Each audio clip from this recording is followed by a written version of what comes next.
You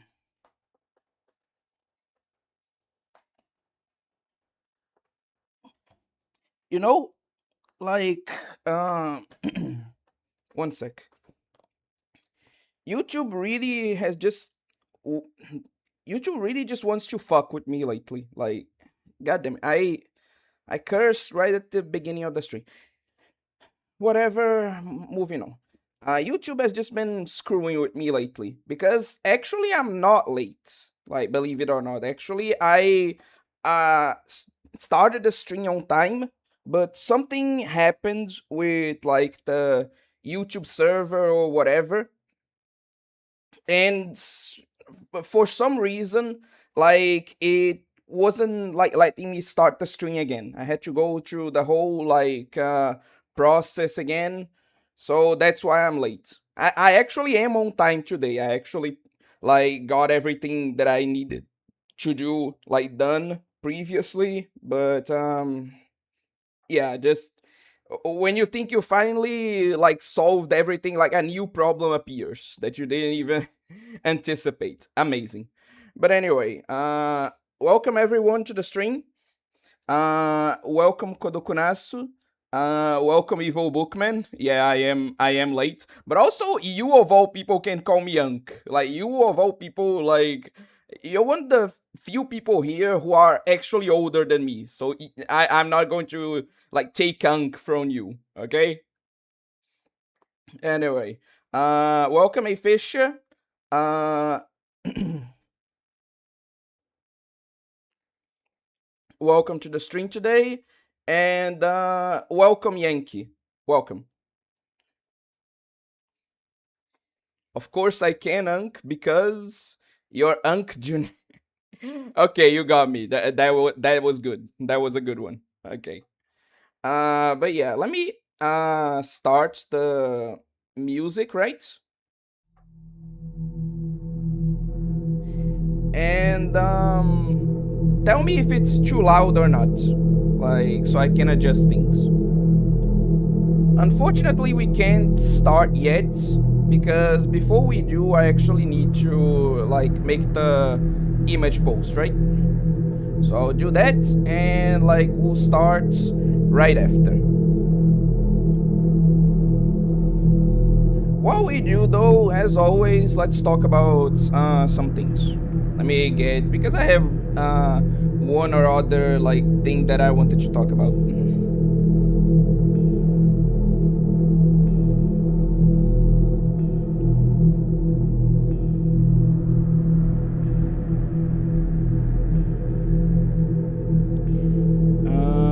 Let me just get the subject here.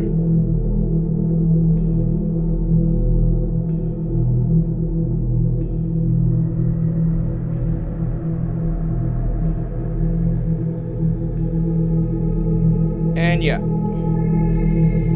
So what I wanted to talk about is that there's this guy, right?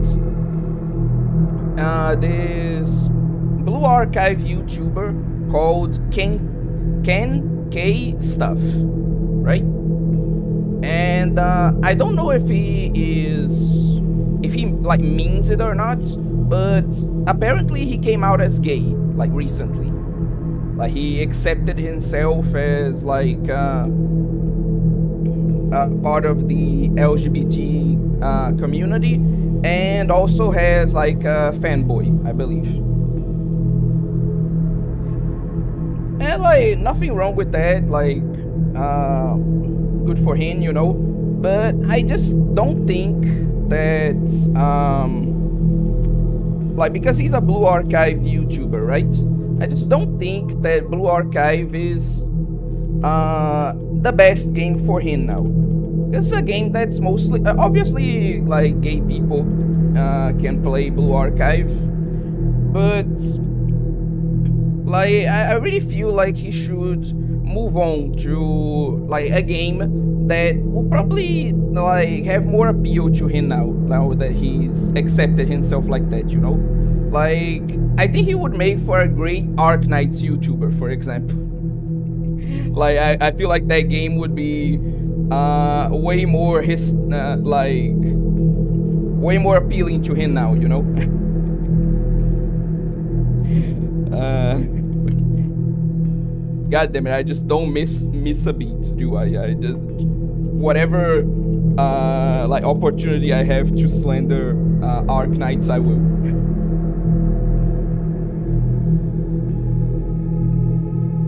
But yeah, I just to be more serious, I just saw that and I was a bit surprised, honestly. Again, good for him, but I really just did not expect that dude to turn out to be gay. Again, maybe it's just a prank, maybe he's joking about it, but the announcement at least seemed somewhat serious, you know.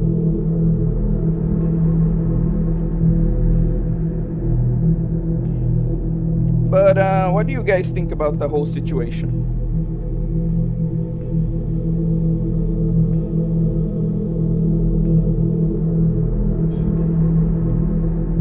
And let me just finish this post.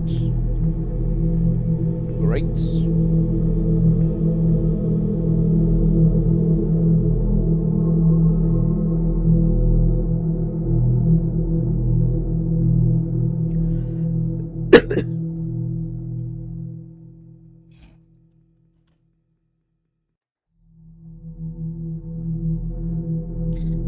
Post on Instagram and on the YouTube page.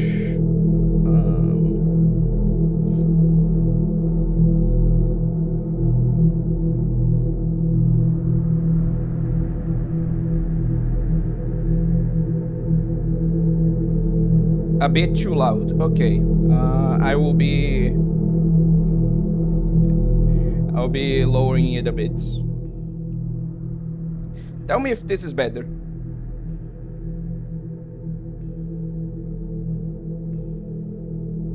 Or if it's like now a bit too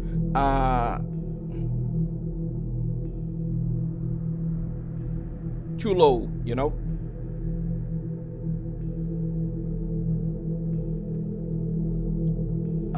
Was on my phone at work and saw an OA stream pop up, which motivated my bum ass to go back to work instead. Welcome to the stream and good work, Fisher. Welcome. Okay, I adjusted it now. Blue Archive plus gay, unusual in my brain. Welcome, Teto. Welcome to the stream. Sup, Teto. Gays are also allowed to love Blue Archive character. No, I'm not saying they're not. I was just kind of a joke. Maybe he likes anime females despite being gay. Wouldn't be the first case of this happening, honestly. Maybe BA helped him come out as gay. I don't know how this could happen, but would be interesting if that was the case. Let me just compliment this.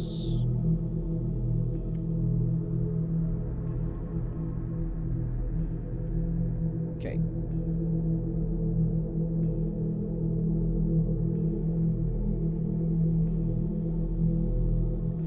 Sorry, I would just I just want to finish this before like I get to the comments again.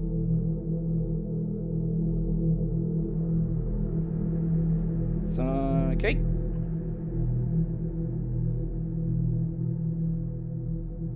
Perfect. Great. Let's continue.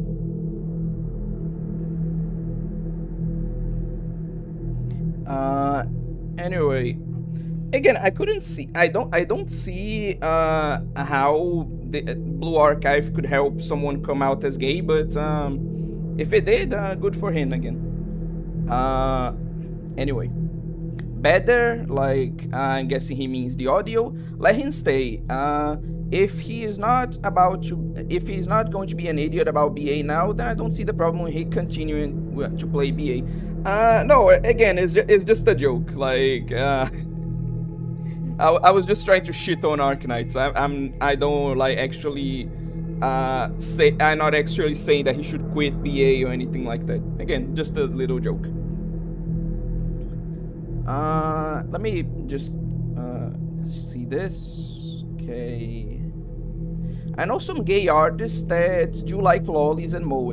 They have no problem with the lewdness, they just don't get particularly sexually attracted by it. But cute anime girls are cute after all. Fair, fair. But then again, I'm the noir with a boy. You know what? Fair, fair. Moving on. Let's get into the game now. Finally.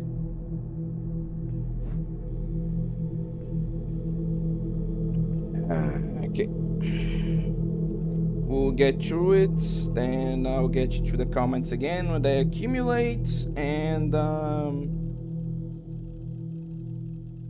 yeah.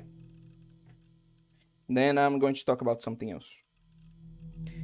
There was also an article saying that almost every piece of magnetic media in Shibuya had been destroyed. The thought of the tragedy that had befallen me happening to other people made the frustration and anger I'd felt come roaring back.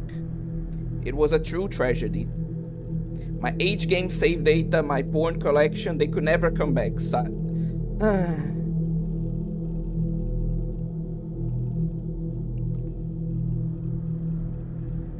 Takumi, you do know that like hundreds of people like actually died, right? Like I get that you're sad because of your porn, but to refer to that as the real tragedy when people are actually like fucking dead right now.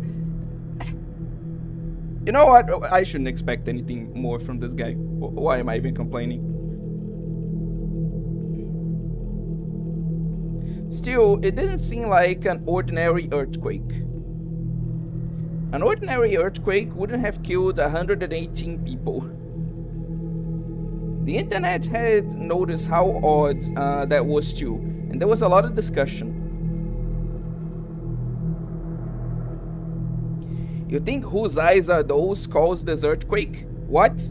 Way to go, whose eyes are those? Damn it, they're all having fun talking about it. This is depressingly accurate. Makes sense. That explains how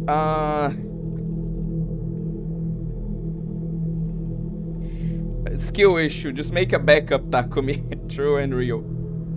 Makes sense. That explains how 118 people died in a wimpy ass intensity 5 quake. Wimpy ass intensity 5 quake. Only in Japan can you say those words. I thought back to what happened during the earthquake. I had been hit by an incredible shock. It was a sensation I never felt before, like my head was boiling over or exploding. That could easily kill someone, I thought. I looked at what was on TV too, not just the internet. My PC had a TV tuner built in it. That was why I didn't need a TV in my room.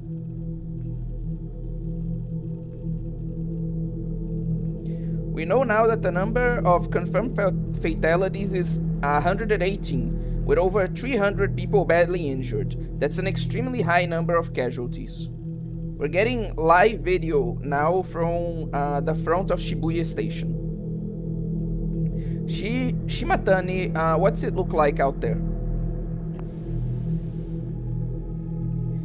There was another quake of this intensity in 2005. Not one person died, so how are there over 100 fatalities now?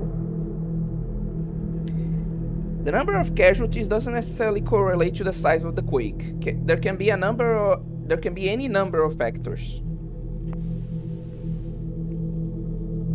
We still don't have any details as to the cause of death or the state of the injured who'd been taken to hospitals. We've also brought in experts to discuss the heavy damage to magnetic media in an area centering around Shibuya. We have with us Dr. Taizo Hayashibara from the Geologic Industrial Research Laboratory and Dr. Mikihito Ozawa from the non-profit Center for Geoenvironmental Investigation. Dr. Hayashibara, what caused the heavy damage to magnetic media that we saw during this earthquake? Takumi is the goat. Welcome to the stream, named Robo. Welcome. The first thing I want you to be aware of is that there is a layer of magnetite that is a natural magnet 200 meters below the Shibuya area. Você é brasileiro? Sou sim. As minhas lives geralmente são feitas em inglês, porque a maioria das pessoas na minha comunidade falam em inglês, mas se você comentar em português brasileiro, eu lhe respondo em português brasileiro. De novo, então, seja bem-vindo. It's classified as igneous rock, but we call this area the Magnetite Valley.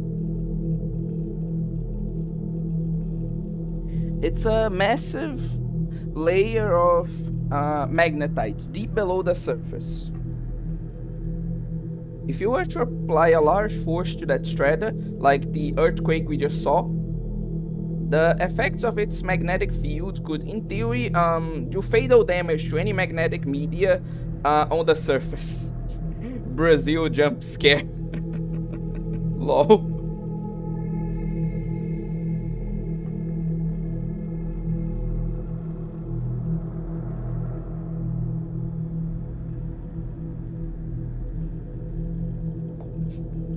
That I know what you're doing, but I'm still not going to address that.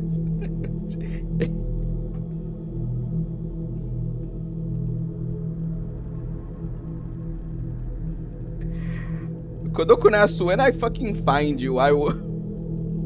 I swear to Christ, Mexico mode. Eu vejo muita live em inglês, então pra mim tanto faz. Eu vou falar mais em inglês pra entrar nos conformes. De novo, fale em que língua você quiser. Eu só tô feliz que, tipo, tem gente interessada na live. Mas continuando. Absolutely ridiculous. Dr. Ozawa, you see things differently? Yes, he's correct that there's a large magnetite layer beneath Shibuya. But this magnetite layer is far too weak to exert any real magnetic force on its own, particularly one large enough to affect the stable magnetic fields and magnetic moments on the surface. This is common knowledge.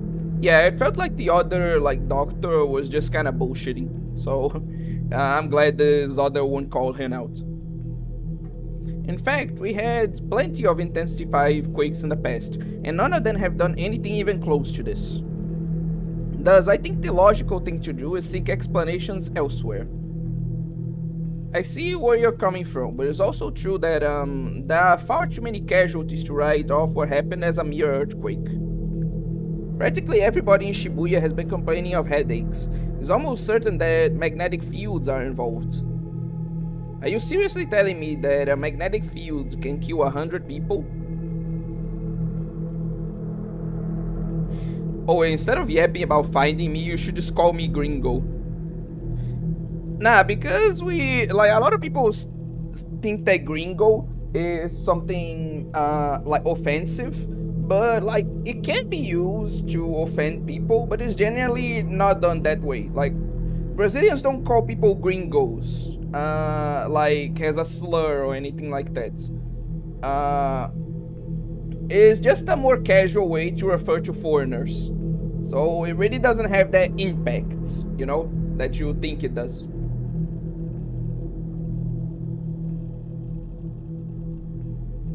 We'll be back right after these commercials.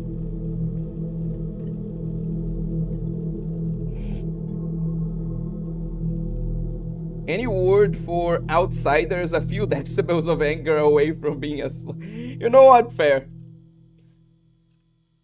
I think we talked about this before, but it's really, it really depends on how it's said, there aren't any of these, really magical words, you know what, that's a whole other discussion, but all I'm going to say is that context matters a lot as to whether a word is offensive or not.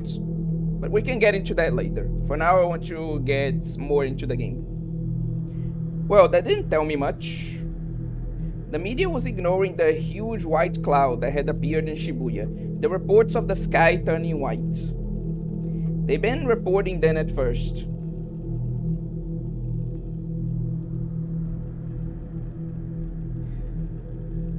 Okay, official. Now I just need to address it. Okay. So what I mean when I say like that the context matters is like this. Okay.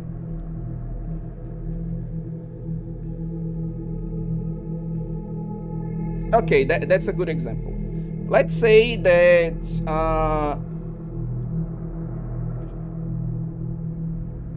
I am okay, let me figure out an example. Yeah, this is a great one. This is a great one. Let's say that I am just listening to a rap artist, right? And then I just start singing along and then I say the N-word. Like maybe you guys will disagree with me, but to me, like given the context, like that person didn't do anything wrong because they're not like trying to demean black people. They're not trying to insult any particular black people or like in general, right? But let's say that, like I see on Twitter all the time, some girl tweets like, "Ugh, some man sat next to me on the bus, like, and he had the audacity to like try to strike up conversation. Why do men not know just how to behave in public? You know, like there's nothing wrong with the word man, but given the way that's said, given the context, you can see why a lot of people would be offended, right? So to me, like the context of the use matters a lot more than the word. Like any word can be offensive or non-offensive, like depending on the context. Like motherfucker, for example. Like motherfucker is like like awful insults, like if you think about it, but a lot of people use it so like jokingly that it doesn't really offend much, you know. And that's more of what I mean. Why are men like this? Yeah, that one's a classic in like stupid like misandrous tweets. I'm not trying necessarily to convince you, like A Fisher. The reason why, like, I wanted to make this clear when you made your like comment is simply because, like,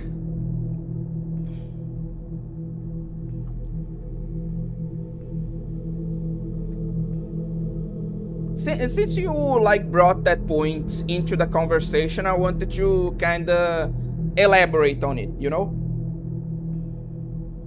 Undervalued insight. The context matters a lot to any word, true and real. But let's continue.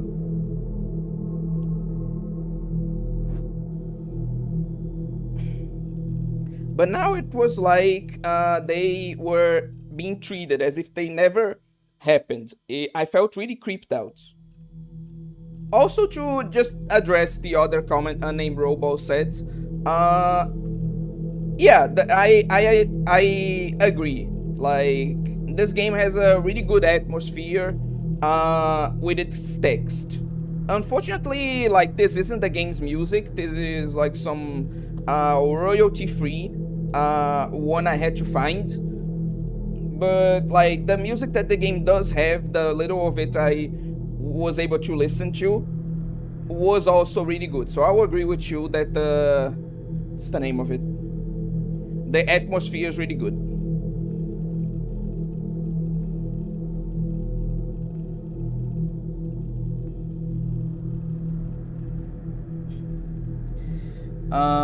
Gringo is not an offensive word, it's just a nickname for foreigners. You can put gringo in an offensive context, but the word isn't. Actually, never mind, Oe made a good example with the word man. Low-key got reminded that time I was in a Brazilian server and some guy called me a Janko Nick. Fellow Brazilian, by the way, of course. Of course, it was another Brazilian. Not even surprised. A lot of the time, it's just ambient sounds, like Takumi's computer sounds. At first, it bothered me, but once I got used to it, I learned to really enjoy it. Oh boy, I wish I could enjoy it. Unfortunately, like YouTube's copyright has something to say about that. Also, welcome to the stream, Metal Wolf. Welcome. I'm sending Takumi to the Moid Bolas explosion chamber. Moid Bolas explosion chamber. Anyway, moving on.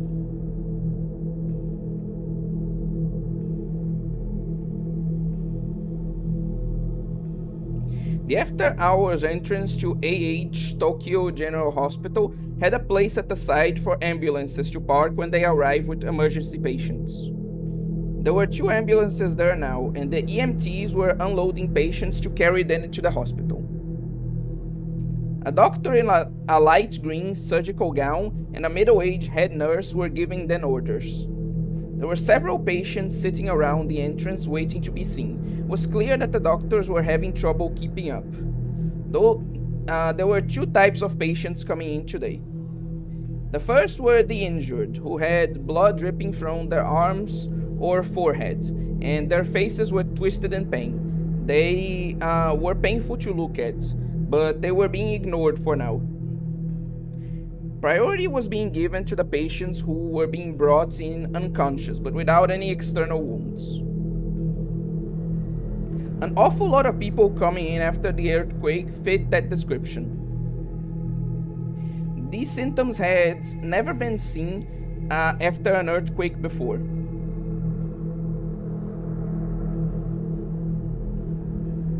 Just a sec. Okay. As of now, the doctors had no idea what had caused them to lose consciousness.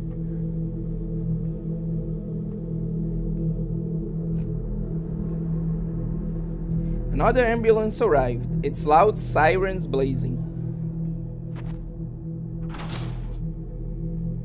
The technician got out of the ambulance and yelled at the doctor who asked him for the patient description.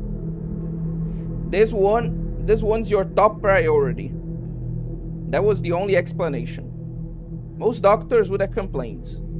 With all that was going on, the normal answer to being told how to prioritize your own patients would be go screw yourself. But surprisingly, the doctor and her nurse both nodded and helped unload the stretcher from the ambulance. Lying on the stretcher was Ayase Kishimoto. She was unconscious and moaning softly.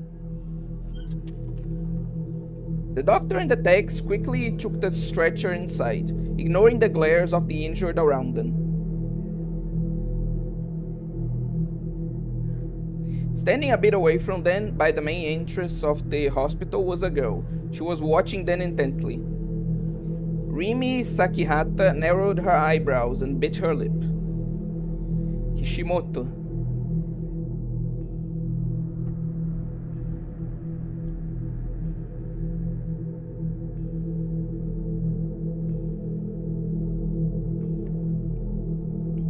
The earthquake was concerning, but Shogun was a much bigger deal to me right now.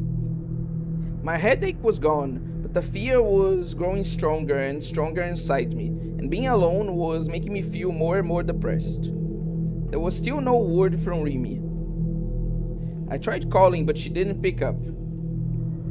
Until now, Rimi would always appear right when I needed her and tell me everything would be alright. Why didn't she come for me today? She said she'd always be there for me. You know what? I could say something, but at this point I'm just done. Like, whatever, man. Like, I don't even care anymore. I gritted my teeth and devoted myself to setting up my computer. First, I had to reinstall my email software. I'd only set it up once when I first got this machine, and then never touched it again, so I didn't remember any of my settings. I had to start by trying to figure out where the software and the manual even were.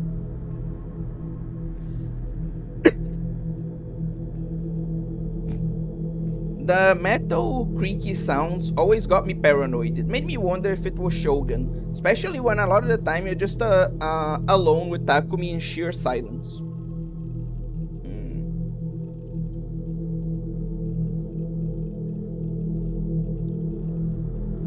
I can definitely see like that happening. because I didn't have the same experience because this is my first time actually playing the game. Like, and since I'm playing on stream, I didn't get that kind of claustrophobic, that kind of isolated feeling you would get. Because I have had that feeling in other horror games, right? Where you're paranoid and like reacting to every sound because you're alone. But frankly, to an extent, I think. Obviously, I don't regret it, but I think streaming this game has certainly killed a bit of that mood for me. Because it's just like with Dead Space co op, right? Whenever you're with, like, a friend or like a group playing like a horror game, it's not really a horror anymore. Like, it doesn't feel that scary to play like a group horror game. And I feel like the same thing is true when you're streaming because, like, sure, there are still some tense situations. Like, I'm not emotionally detached, I do care about the story, but it's a bit hard to feel like fear when, like, in the middle of a tense scene, your chat is joking around about like lolly butts, you know? Oh, but actually, like, I know exactly what you mean. Like, not just in the context of horror games, but visual novels as well. Because I played, actually, Saya no Uta, right? And since I didn't stream at the time, I actually played it alone. And yeah, I can tell you that I definitely understand your experience. Like, while playing Saya no Uta, like, I was extremely paranoid. Like, I was reacting to every little sound, every single like tense moment. I was like, oh my god, what's happening? Like, so I definitely like get what you mean now. Well, I did before, but you get the point. Anyway, it wasn't that big of a job, but before too much time passed, I realized I was covered in sweat. Several times I gotten so annoyed I almost gave up. But still, after an hour of work, 30 minutes of which was spent searching for the manual, I had my email back. I looked to see if I had any new messages. Yeah, man, we're definitely going to have to disagree there. Like, Saya no Uta was a super, like, tense for me. Like, I felt dread every step of the... Well, not every step of the way, because obviously, like, there are some more, like, calm scenes and stuff, but, like, Saya no Uta really got to me, you know, in various ways. So on that, I'll have to disagree. But anyway. You've got mail, dork. I could finally hear Seidatan's voice again. Hearing it just made me feel better, like all my hard work had paid off.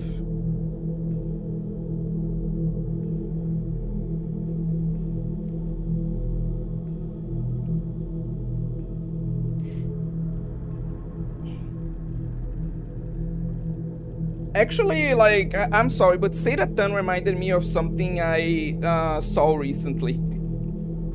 It's stupid, okay, but like it made me laugh. So I've been seeing a few like Skyrim videos recently, right? Wait. Hot lolly college girls are waiting for you. Huh? Where are they? I need them. I need them.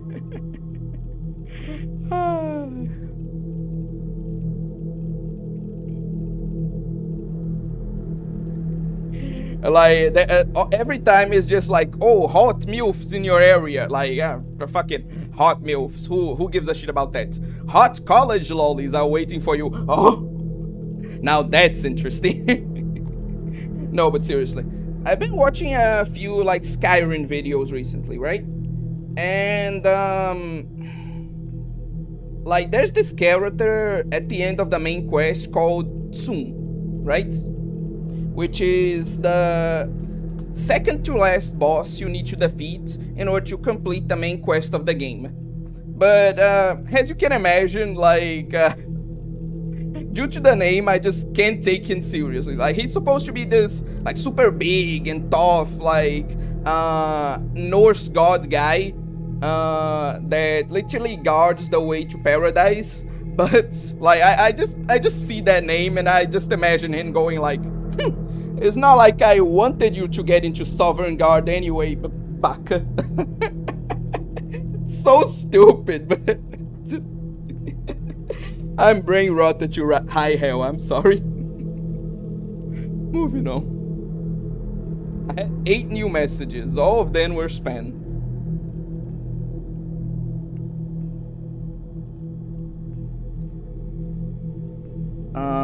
Oh.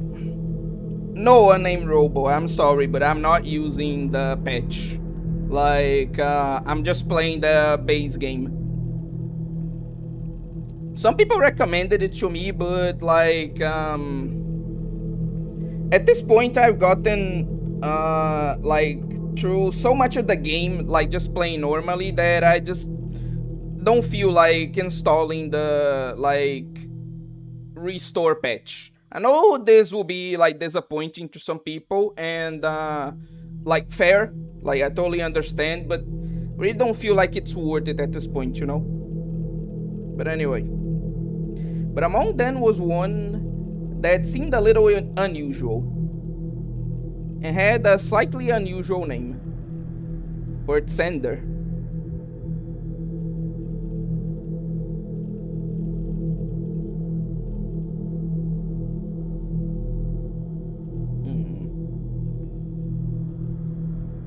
Hey, wait, Nanami? Is that what it says? Nanami?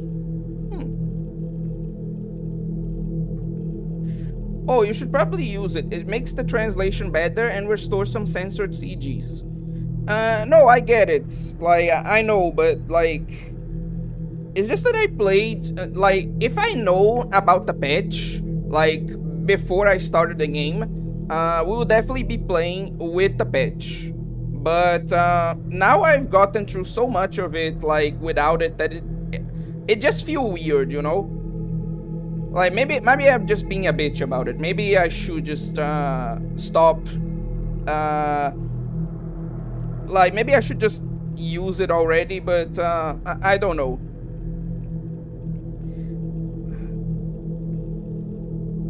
I kind of hesitate. I don't know. It's stupid. Maybe. I let out a sharp moan. What the hell was this? Some prank of Nanami's? It was an awful prank, if so. I felt like punching her in the face. No, wait. Nanami couldn't have emailed me. She never contacted me through my computer's email address.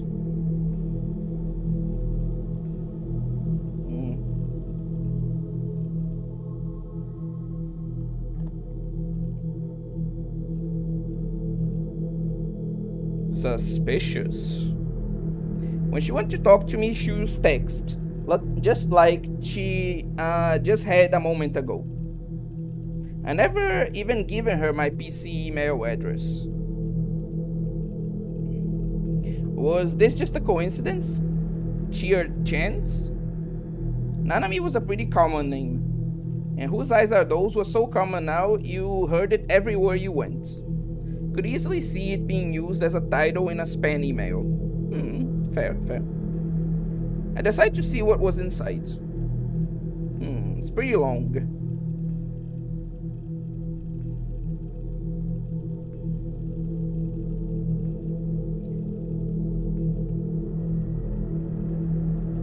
Wait, is that not how it's supposed to be translated?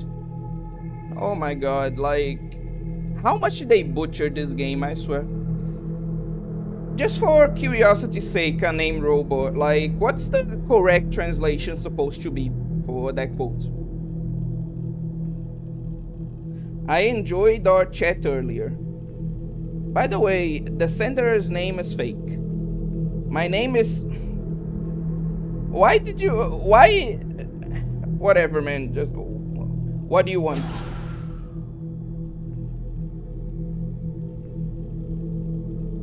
Huh? Shogun. No way.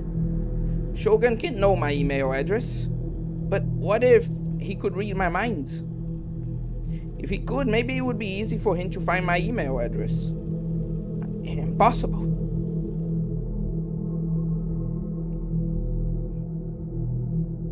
What was this?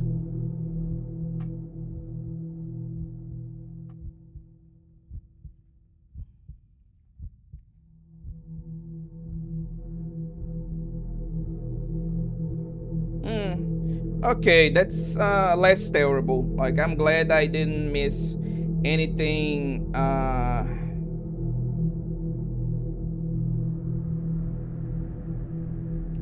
anything too important because of a bad translation, or at least not in this sense.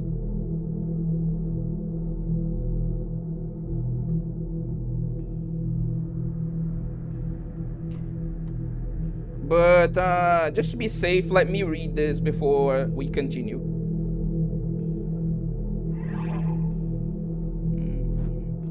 Is it? No, it's not space. Going to wait. Let me see the controls.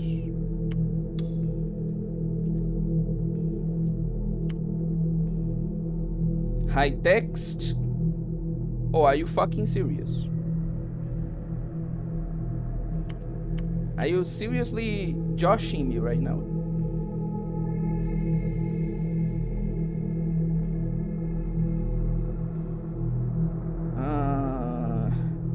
Oh god, how do I do this? Okay.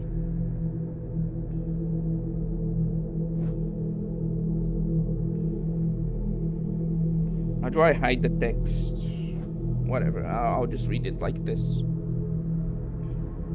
I'm glad Ayase survived. I was planning on using her as a victim in the next new gen case, but I decided the self-deletion would serve my purposes just as well. I'm impressed with you though, Takumi. You got a new high score. Very impressed. You're really special. Damn, so he really is behind it. Like, everything was pointing to this, but like for him to just outright admit it is something new, definitely. And yeah, I can definitely agree with Takumi that for like a literal murderer, like this guy is being way too friendly. Now then, it's Nanami Nishijo's turn. I'm hoping to make this one especially dramatic since she's your sister. Shibuya is in a nasty mood right now because of the quake. It's up to you to bring this to a moving climax that will make everyone feel so much better. It's getting hard to finish all these quests unarmed, isn't it? You're a hero. Don't you want a hero sword? But don't worry, I'll help you out. Genuinely psychopathic. Like, holy. He was crazy. What was all this?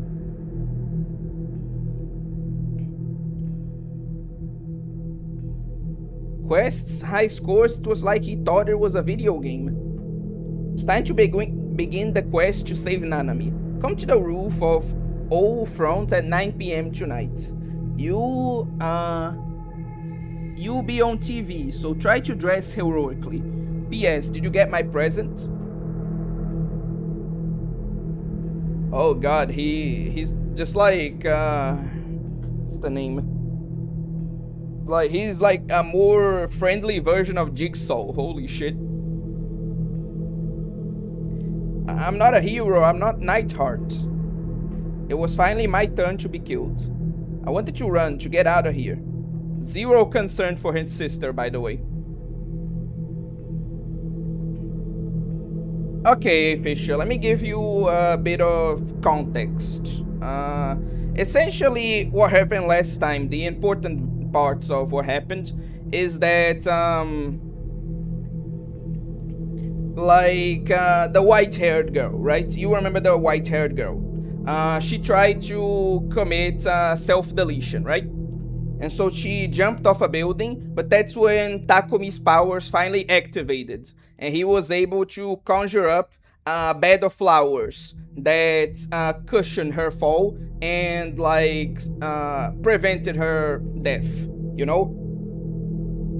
Apparently, the whole thing was staged by Shogun, right? And like now he's trying to go after Nanami and is telling him to like use whatever like ability he used before to save her. If there's anything else you're confused about, any other aspects, I can clear them up for you, but that's pretty much the main thing that happened last stream. Anyway, Remy. Had to get Remy to protect me.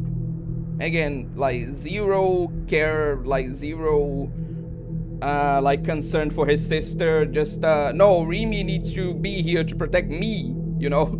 That kind of thing. Why couldn't I get a hold of her? Had she been hurt in the earthquake? But Misumi hadn't said a thing when I met him earlier. I took out my phone to see if there were any missed calls or messages from her. Nothing. Where was Remy? Then I gasped. The inbox on my phone. It had the message I just gotten from Nanami.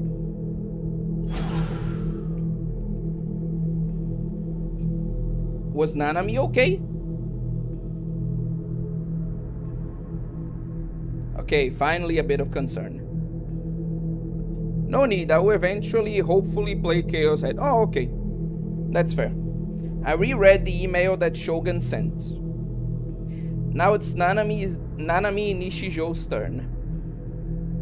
It's time to begin the quest to save Nanami. What did that mean? Come on, Takumi, you can at least put 2 and 2 together. I needed to call her right away. I opened my phone's contacts lists. There were only 3 numbers on it. Home, Remy's phone, and Nanami's phone. Whenever we met, Nanami was always irritatingly insistent that I call her.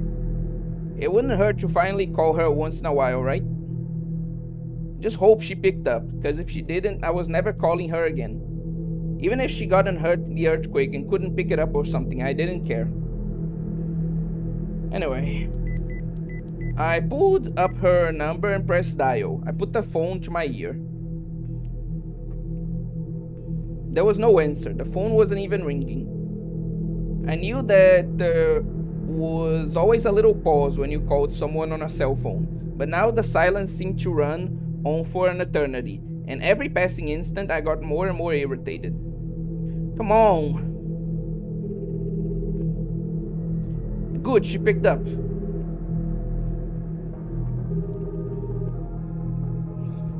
Wait, is the soundtrack of the game muted? Yeah, like I said, the sound, I can't hear the soundtrack of the game.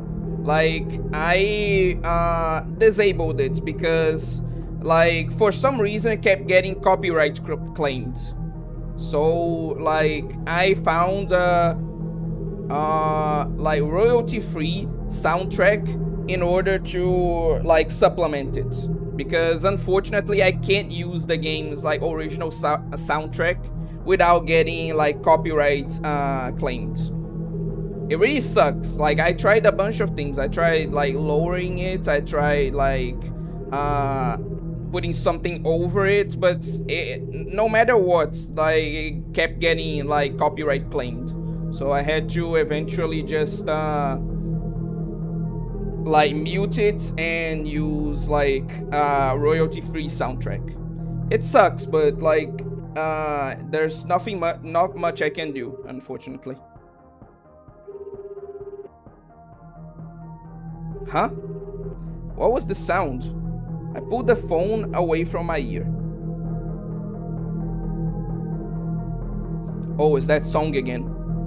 There was a melody I didn't recognize coming from somewhere in the room. Or not, maybe something new? Was that a cell phone ringtone?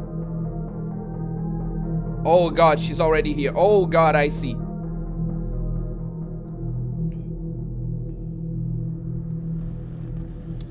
Whose phone was ringing? From the timing it had to be, I shook my head. I didn't know what ringtone Nanami used on her phone, which meant there was no proof that the melody I was hearing was from Nanami's phone. None. Dude, I get that you're going through a lot, but this really is not the time to, like, be in this much denial, you know? I got scared and put the phone back up to my ear.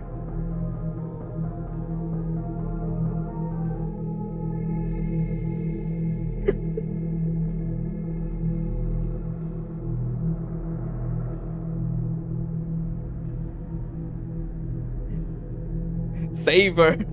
Immediately horny option. Look, you know what? Like, you know exactly why I picked the green option, okay? It's not because of that. Like, come on. Like, come on, you know what I'm trying to do. Nanami hadn't picked up yet. Come on, pick up already. She picked up. Nanami?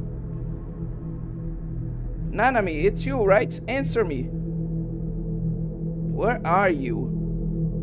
Are you okay? Say something. Nanami! Nanami! Actually, something was wrong. Felt like Nanami was talking to me from somewhere nearby, not through the phone. Where are you right now? Above. Above? I looked up. Could see...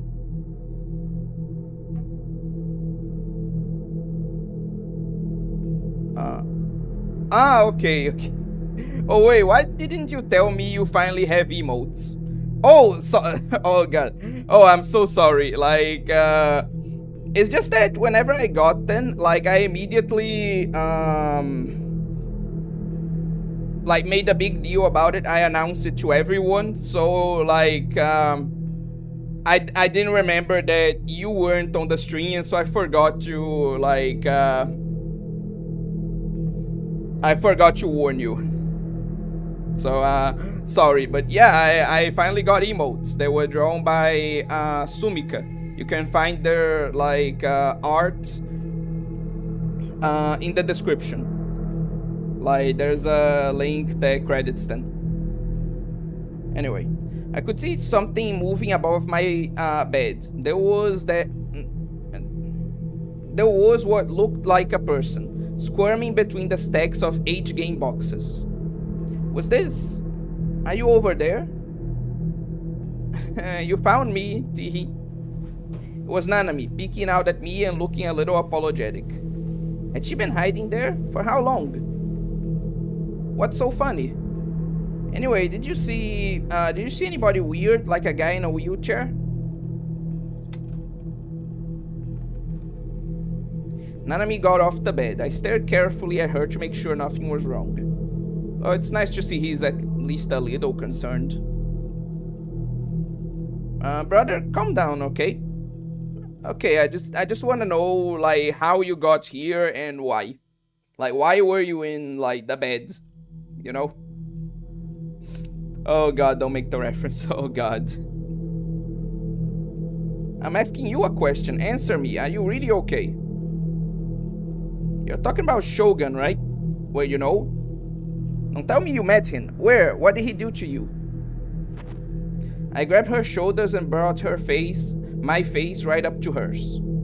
She might be my bratty little sister, but if Shogun had done anything to hurt her, that was my fault. Well then, like, finally you're being responsible? What the hell? Shogun had gone after Nanami to get at me. She was just an innocent victim. Oh then, okay. I'm sorry. I felt so pathetic I started to cry. The people around me were suffering because of me. Character development? Huh? How could I call myself a harmless otaku? I was worthless. As a human, as a brother, I was... Oh my god! Character development! Yes! Please let this continue. Please, for the love of God, just this once, let this continue. Brother, are you crying? Are you worried about me? Yes, finally. I'm sorry, it's my fault. Don't cry. Jeez, I didn't expect this. Actually, that email from Shogun was a prank of mine.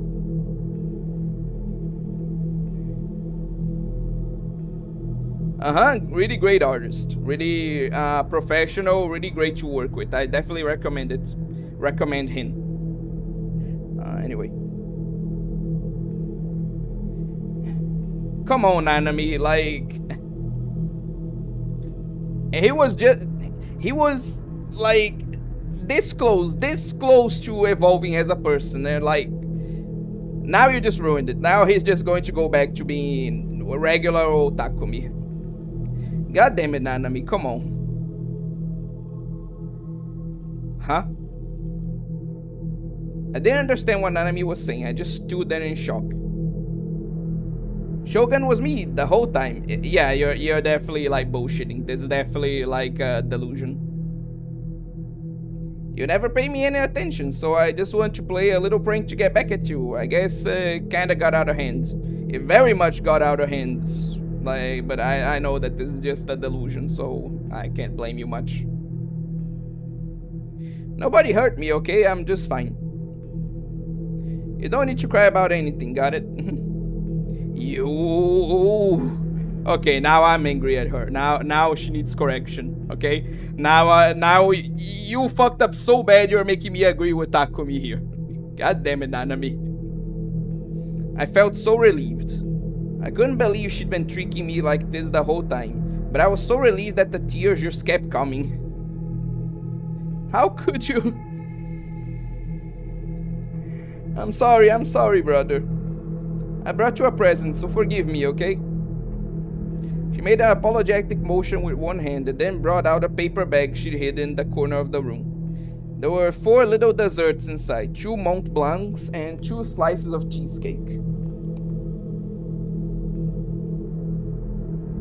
Well, they look good, right? Of course they do. I made them myself. Made them for you, okay? Come on, let's eat them together. Nanami put the box down on the desk and brought out 2 paper plates. I couldn't see where she'd gotten them from. She put 2 of the desserts on each plate. Hey brother, thanks for being worried about me. Made me really happy. Maybe you're not so bad after all. I mean, not that you're any help in that regard, but anyway. You did look kinda like a door crying like that though. Quiet, you lying little sister. To being lied to and crying, my pride was in ruins. I felt like a moron. I mean, did you really have any to begin with? Let's be real. But I'm glad you're my big brother. Yeah, this is definitely a delusion. She smiled at me. The scene felt just a little more peaceful than usual. If only that scene had been real. Yeah, this was definitely a delusion.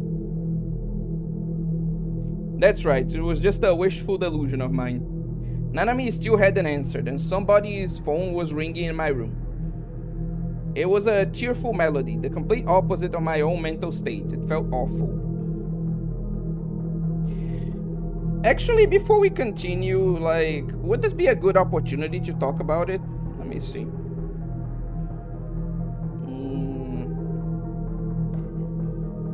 Because I really should, like, talk about something else besides just the game. Like, it's a pretty good opportunity to talk about something else. But I think this one is a bit too silly for the atmosphere.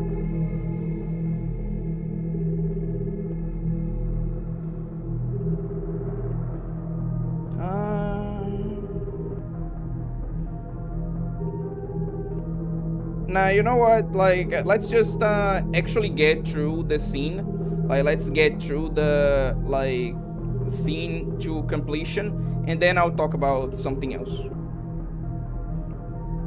Nanami's phone had to be in my room. I couldn't think of any other way to explain it. I couldn't avert my eyes from reality anymore. P.S. Did you get my present?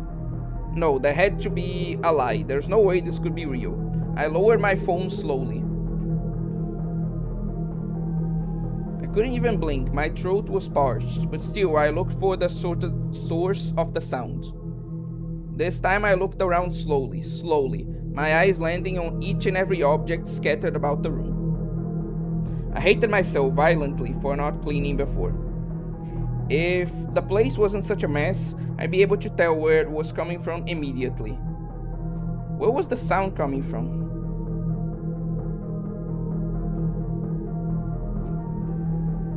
This box. The sound was coming from inside this box. was the size of 2 game boxes side by side.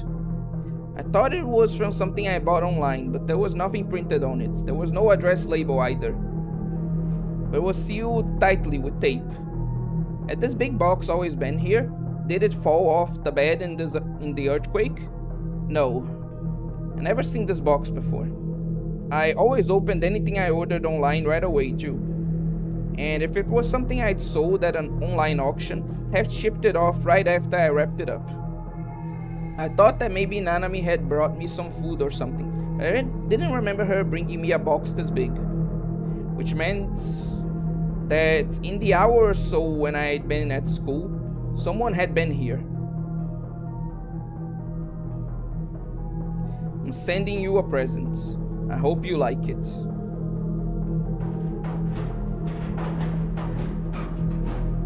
Okay, now I'm going to have to agree with like unnamed robo here. Like, this is really tense. Like, I really hope like that what's in this box is not what I'm thinking it is. Like, I talked about before how the stream kind of ruined the tense atmosphere for me, but now I really hope this isn't what I think it is. My heart started pounding faster. I quickly checked the lock on the door. A cold chill ran down my back. I didn't remember locking the door when I staggered out of the base earlier today. Never even thought about it. I barely even been conscious thanks to that terrible stabbing headache. The door had been completely unlocked for the hour I'd been gone. Anybody who wanted to could have come in. Had Shogun been here? Had he come into my home? I looked at the box again. The melody was still playing. Nanami's phone was inside. I gingerly picked up the cardboard box. It was heavy. It was far too heavy to hold just a phone. It felt like it weighed about the same as a 500 milliliter bottle of juice. That's really not that heavy. Like, you really need to lift a bit more. But like a 500 milliliter bottle of juice, at least it can't be her head. Like, at least it can't be what I think it is. But it could still be... Let's see. I hesitate to open it. Something felt very, very wrong. I don't want to open it. But I couldn't think of a way to avoid it. Hey, wait a sec. What do you think it is? What's with that expression, eh, Fisher? What the hell? I was worried about Nanami too. She was a little brat, but she was still my sister. Nanami's phone was inside this box, which meant that someone had stolen it from her. It's time to begin the quest to save Nanami. That's what Shogun's email had said. I looked at the clock. It was 7:30 p.m. Had just an hour and a half until the designated time. Maybe Nanami was in danger? I had to open it. My evil-ass brain thought of something I have decided not to say. Well, both you and a Fisher apparently. Like, I have no idea what the hell you guys, like, think it is. Anyway. The sensation of my heart pounding wouldn't go away. The sweat was pouring off my forehead. I wiped the sweat away with the back of my hand and let out a moan as I started to strip off the tape. No, no, no, no, no, no, no, no, no, no, no, no, no, no, no, no, no. I whispered in prayer as I opened the lid. Inside the box was a lump of aluminum foil. They'd even put packing peanuts around it. Holding back my terror, I looked inside the box, but there was no sign of the phone. The melody was coming from within the foil. Sweat got in my eyes and stung. I realized my whole body was covered in sweat. Please, just make this all stop happening. Why was I the only one this ever happened to? Felt like crying and complaining to somebody. Looked to Seiratan for words of encouragement, but she was silent. My head was so full of terrible delusions that I couldn't even imagine her speaking to me. I was so tense that my mind was on the verge of shorting out, but the cheerful melody of the phone kept driving me on. Gonna open it. I steeled my nerves and grabbed the edge of the foil with my fingers. I closed my eyes, held my breath, and ripped out the foil. The melody was louder and clearer than ever. I was afraid to open my eyes. Tried to catch my breath, but it wasn't working. It's fine, it's fine. There's nothing to be worried about. It was just some prank on Nanami's, right? Any second now, she was going to walk in and yell, "Gotcha!" Yeah, that's what would happen. It was the only explanation. She came in, I was going to scream at her, and then I'd never speak to her again. That's right. Tell me I'm right, Nanami. I couldn't keep my eyes closed anymore. Staring into the darkness was too much for me. The fact that I couldn't see it was just making the awful delusions worse. So I slowly opened my eyes and saw.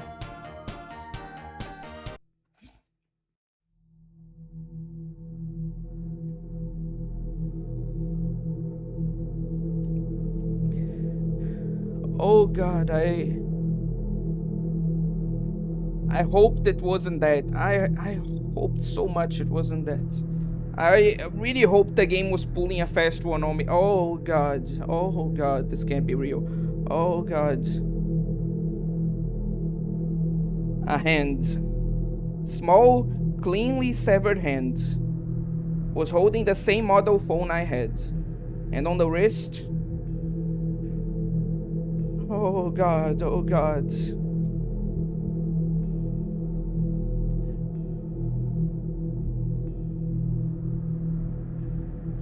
Whoa, brother, does it look good on me?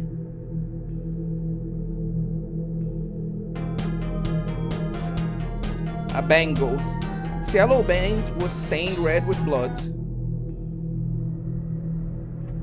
Maybe it's not Nanami's hand?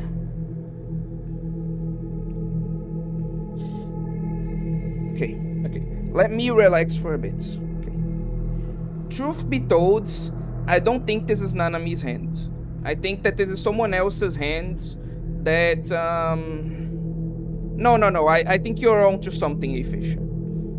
I think that this is not Nanami's hand. I think that this is someone else's hand that Shogun is using to, like, get at Takumi. Like, I'm not going to say why I think that is, but, like, if I calm myself down a bit, I genuinely believe this isn't, like, Nanami's hand. But I guess we'll see. I called it and I hate it. Me too.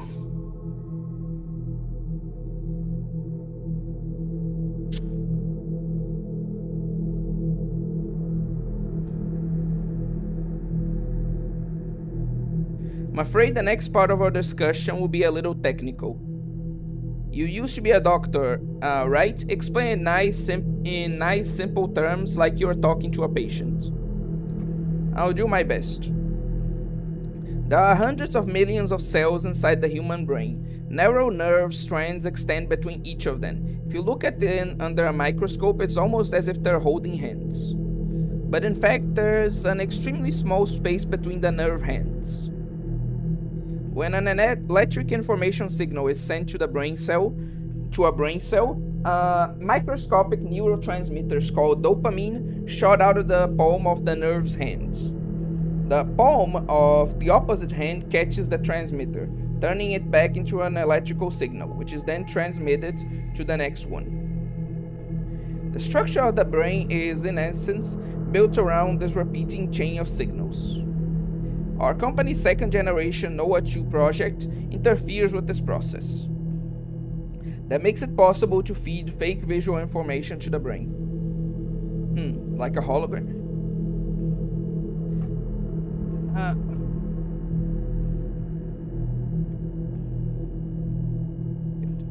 I'm sorry, like, unnamed robo. Like, I know that I screwed up there and that I was supposed to scream, but...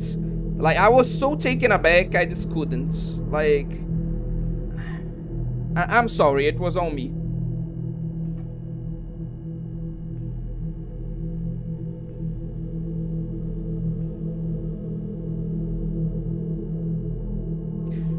No, but, like, Fisher, what he's saying is that generally this game, like I said, is, like, fully voiced, right? and like without the voice acting, which is really good. Like I listened to a bit of it before I started streaming. Like it takes away from the scene. Obviously, I'm still going to continue narrating everything, but like I can see like his points, like, and I can understand what he means. Yeah, yeah.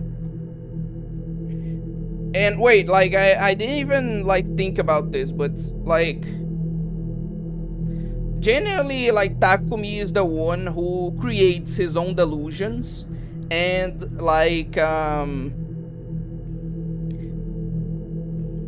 makes other people like see like stuff that isn't there, right? Generally is him doing it. But what if it Shogun didn't even use like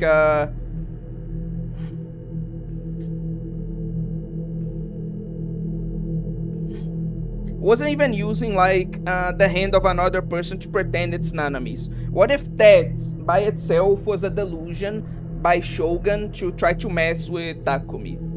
Like I know that I sound like I'm coping hard, but given like what happened and like right before this explanation, like that this explanation like happens like literally seconds after like what we just saw, I think that's the explanation right there. I think Shogun's just screwing with us.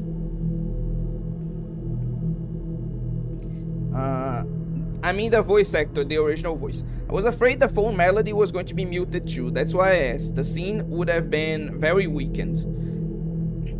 I get the point, but like it still got to me way more than any other scene in this game. So I still feel like I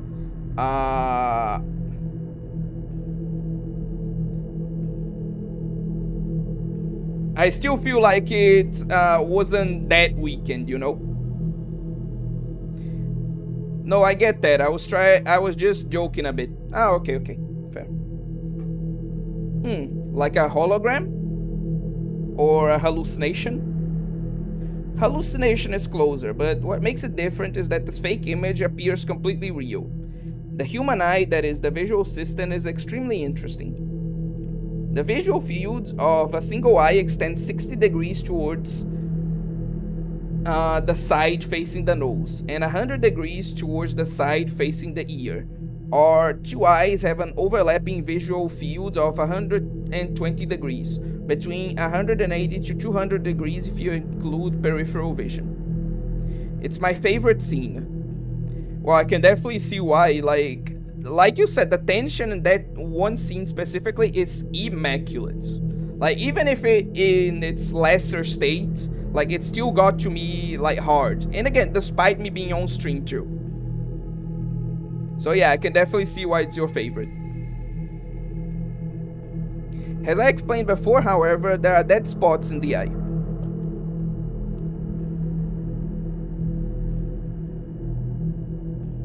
The visual system is the system most closely linked with the brain. Approximately 80% of our brain is used solely for the processing of visual information. I don't think that's accurate, but okay. It's something the Committee of 300 is interested in as well. Human vision contains many mysteries yet to be solved. There are over 1,000 different fields of research investigating the visual system all around the world, after all. The executive order that was issued several years ago in America strengthening protections of research into the secrets of the human body. Did the committee pressure that into coming into being? The way they use the phone ringtone also adds to it a lot. An innocent and cutesy ringtone being used that way makes the scene so weirdly intense. True. Like, yeah, I definitely noticed that's what they were trying to do, and it worked perfectly. It wasn't pressure, it was an act of selection. The Committee of 300 doesn't want some random researcher getting too deep into this field. Of course, similar orders have gone out not just in America, but the rest of the world's nations as well. My country seems to be especially lax in that regard, given that people like me are free to do as we please. You seem to misunderstand. Why do you think we're here? You already been selected. And that's why it's your responsibility to produce results. Results that will allow you to become more powerful than the committee. You were told to watch your mouths. No one must know of our true goal. Not even the committee. My apologies. Continue your explanation. The false visual imagery produced by Noah 2 is turned into an optic nerve impulse and emitted as an electromagnetic wave. This wave penetrates the target's skin and skull, acting directly on the dopamine receivers. In the analogy used before, these were the palms that catch the signal. Then this image is used to fill the dead spots. People in areas with high GE rates are especially vulnerable to these pulses. The brain is in a confused state, so the size of the fake imagery is real. This is the mechanism used to create something out of nothing within human vision. Using Noah 2, we could, for example, easily cause them to see posters advertising your re-election all over Shibuya. But this only works if someone's biorhythms are in a heightened state. Using hallucinations to alter the human will, it's the same system as the silent weapons, isn't it? Okay, let's see some of the tips. Okay, let's see. Cosmic Church of the Divine Light.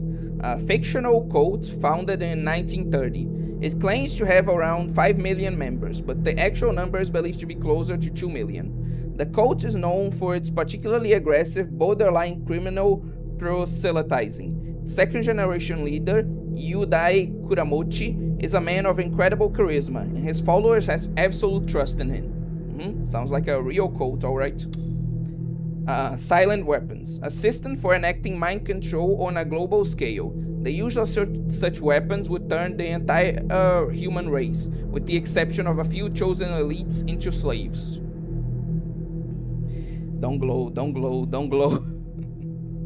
Based on a top secret document discovered in America entitled Silent Weapons for Quiet Wars. Under the right conditions, you could make the target see whatever you wanted. And that's the same power as the gigalomaniacs have. Correct, Noah 2 is in essence a mechanical gigalomaniac. One sec. Sorry, but I just noticed that I haven't saved in a while, so yeah, I'm going to be doing that.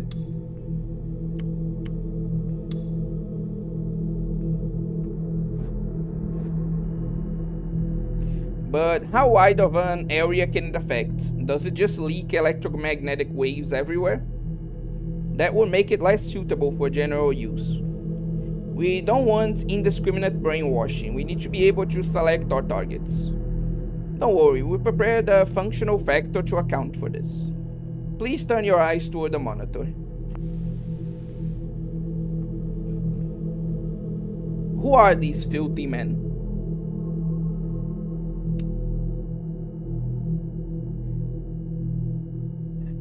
Anyway, we call them porters. You might call them our mind control squads. The backpacks they carry have ports that can receive and transmit Noah 2 pulse waves. Oh, so that's the event we were seeing before. Like with the guy with the backpack that was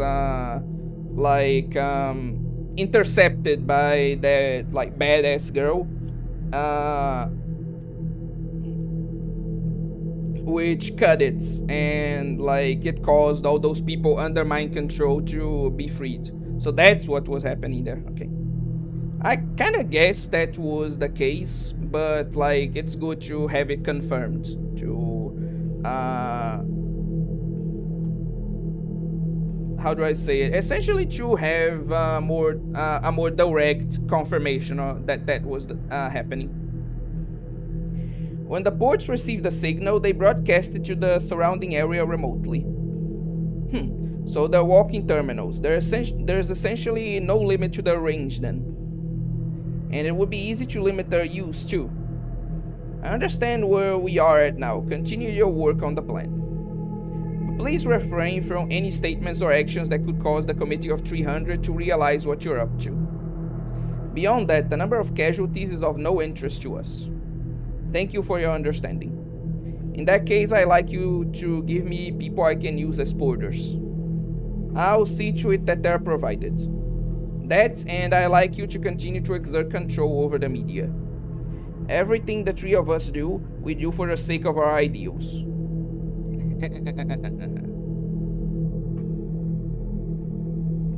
I think maybe Ghetto Frog is a device they might be using. It was mentioned too many times to not be a plot device.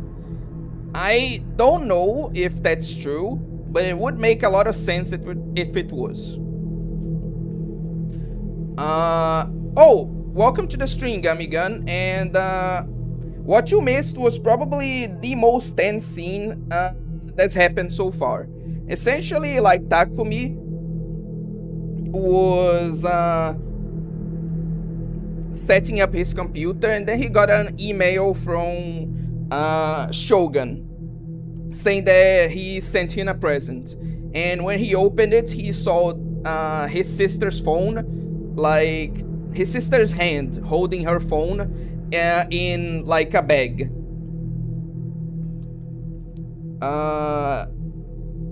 I believe that Nanami is not dead yet, but it serves as kind of a like green reminder that essentially Shogun has captured her, is planning to kill her if he doesn't like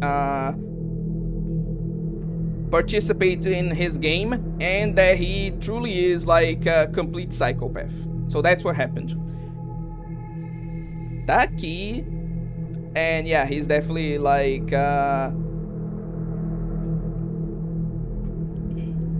in complete denial after what happened. Like, this is definitely Takumi in complete shock after like what he saw and trying to escape reality.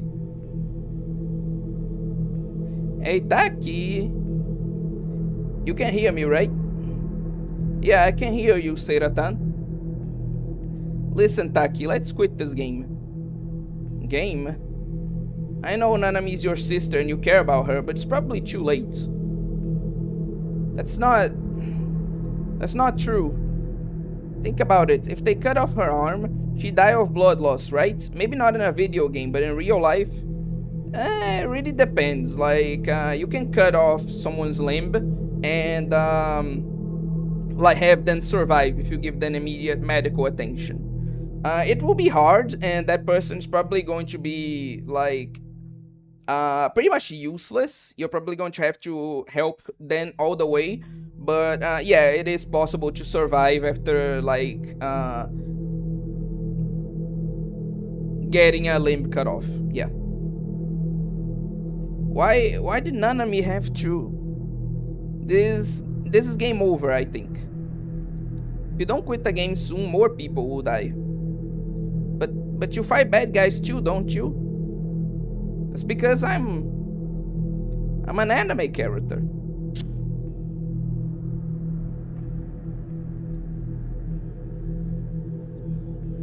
I stuffed the Seiratan figure into my uniform pocket. On one hand, I like appreciate that he didn't just like retreat into himself, that he's actually going out and trying to help his sister.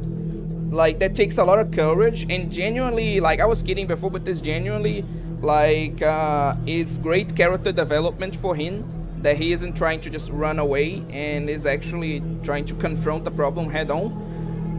But at the same time, it's kind of pathetic that the way he got like the courage to do that was by literally going out with the figure of his wife on his pocket.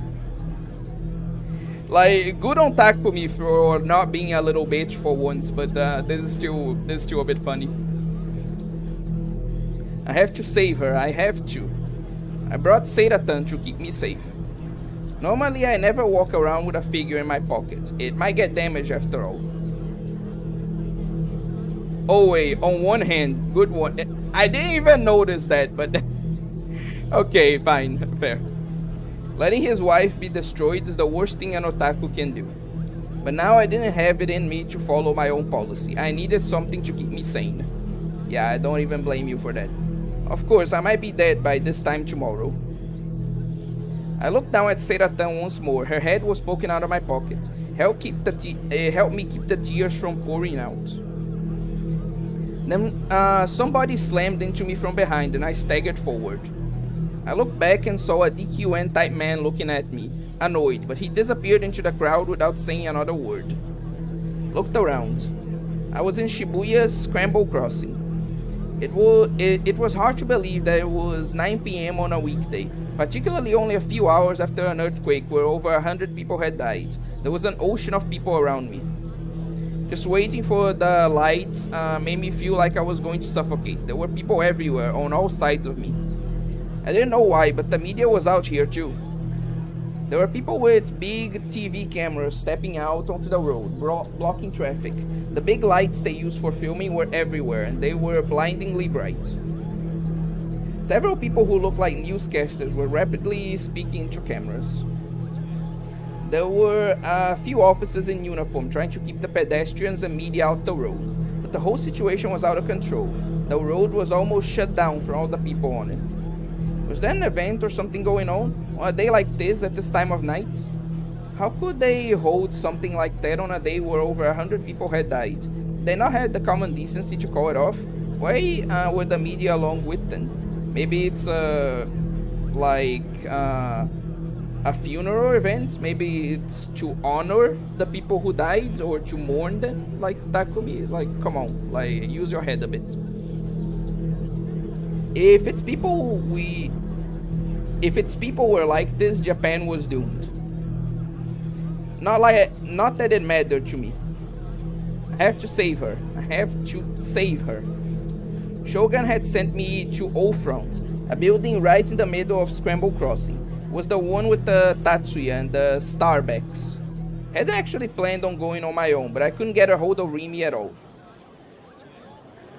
And the police might still think I was the new gen killer, so I couldn't go to them either. Was running out of time as I tried to figure out what to do. In the end, I got so worried about Nanami that I came here alone, with Seira-tan close at hand for protection.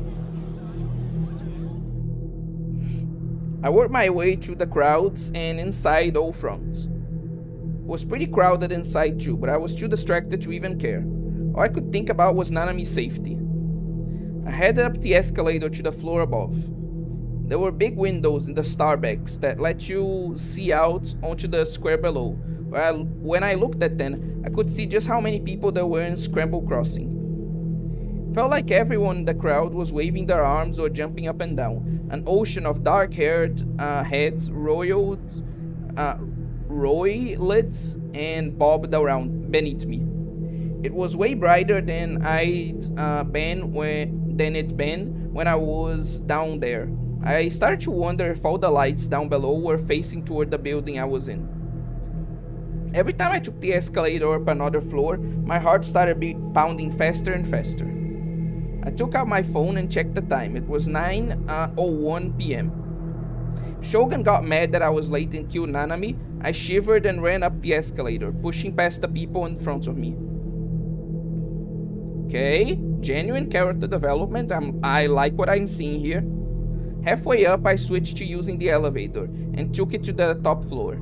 I didn't know how I was going to get up to the roof from there, but I wandered around for a bit, trying to make sure nobody saw me, and eventually found an emergency staircase. Managed to get to the roof without anyone saying anything to me. It was a lot easier than I thought it would be.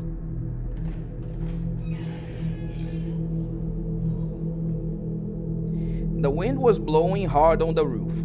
Felt strangely warm, considering it was the end of October.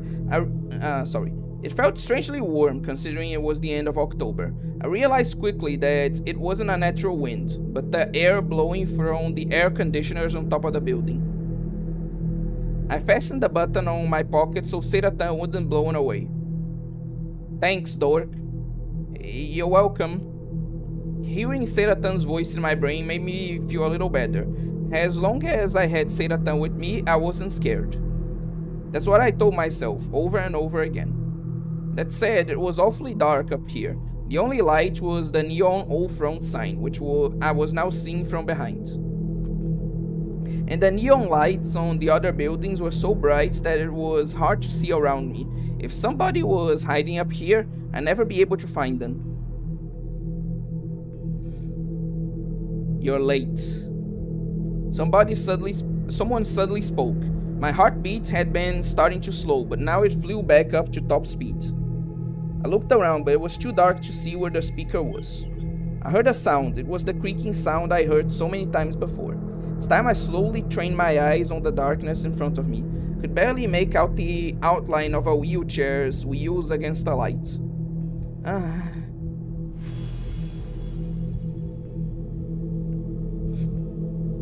Shogun. Welcome, Takumi. The voice was friendly as it said my name. It made me feel sick. Didn't want to talk to Shogun. I was scared. I want to run away from here right now.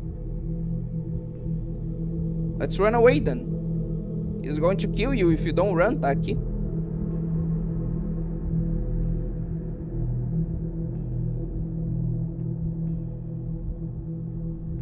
Knowing Shogun, he probably has the power to heal wounds.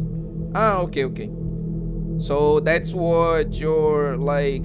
That's what you think is going to happen. How he kept like Nanami alive, essentially. That could be an interesting that would be an interesting explanation as well, given what we've seen the megalomaniac's powers being able to do. The creaking sound always got me. Then actual jigsaw. But Nanami,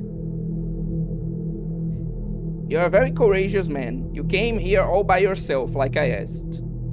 You have my thanks. Wait, something was wrong with this Shogun. Something was different than before. Right, his voice. His voice wasn't right. Your voice. A voice is just vibration in the air. Any number of things can change how it sounds. Am I wrong? What was going on? His voice was changing more and more. Was he using some kind of machine? Maybe he didn't want me to identify his voice. At this point, why bother? And what he was saying didn't make any sense either. Taki, he's trying to confuse you. Don't let your guard down and don't listen to him. That's right, Seratan was right. Seratan was always right, always. Put my hand over the pocket I was keeping her and squeezed tight. Where's Nanami? Was so afraid my heart felt like it was about to burst out of my mouth. I forced myself to speak anyway. I thought stuff like this only happened on TV and in video games. Is Nanami already dead? No. No way, he cut off her hand, right? Even if she was alive, she'll still die from blood loss any minute now.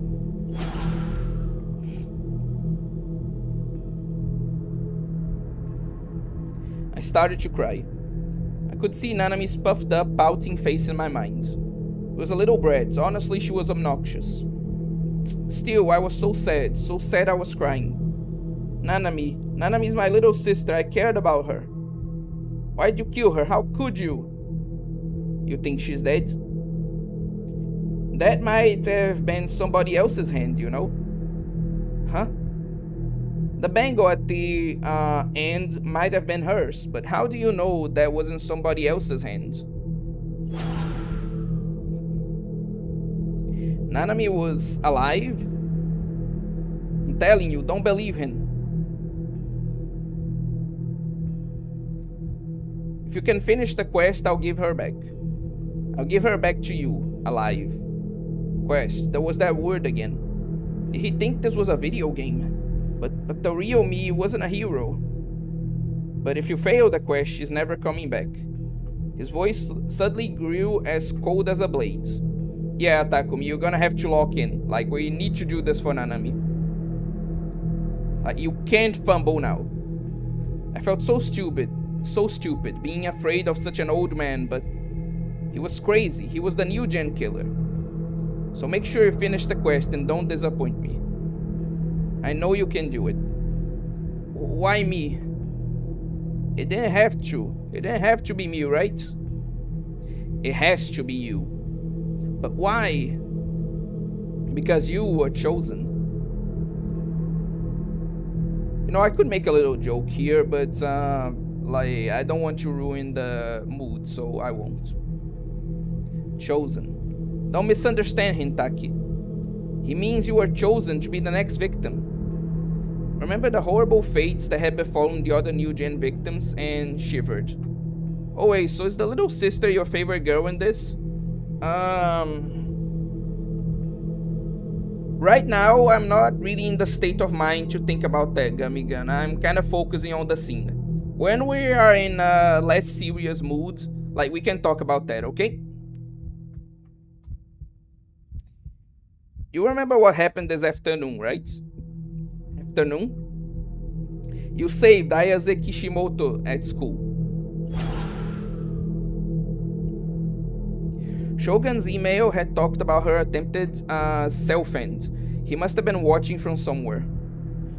Or maybe he mind-controlled her into trying to, like, end herself in the first place. Ayase only survived because she landed on that flower bed, correct? Shogun knew about the power I supposedly had. Nobody there had found anything strange in the slightest about that flower bed. The only one who would know what happened was Senna, and Senna had said this to me.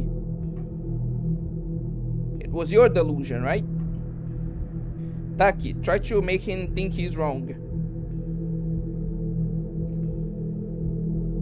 That's right, it was possible that Shogun was only after me, only trying to kill me.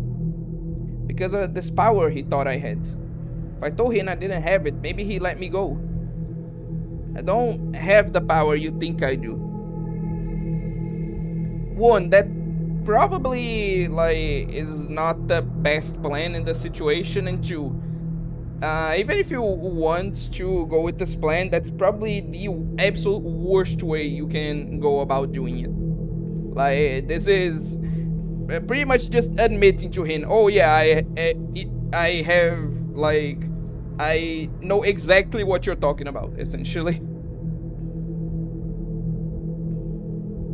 Why wasn't I alerted you are streaming? I blame you. Well, welcome to the stream, Arma.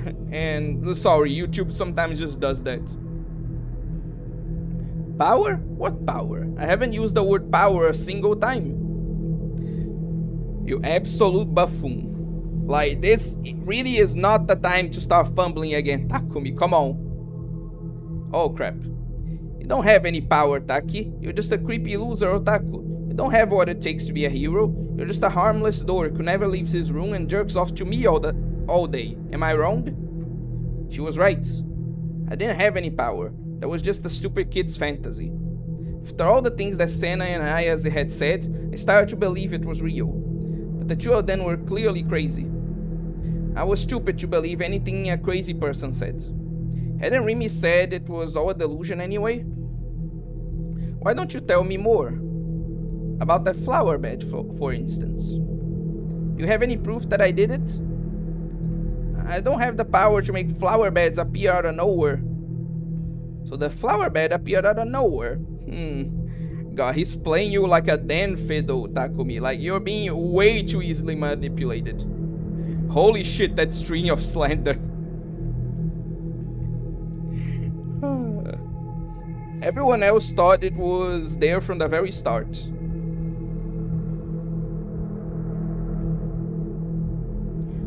Oh, so a lot of people got delayed notifications.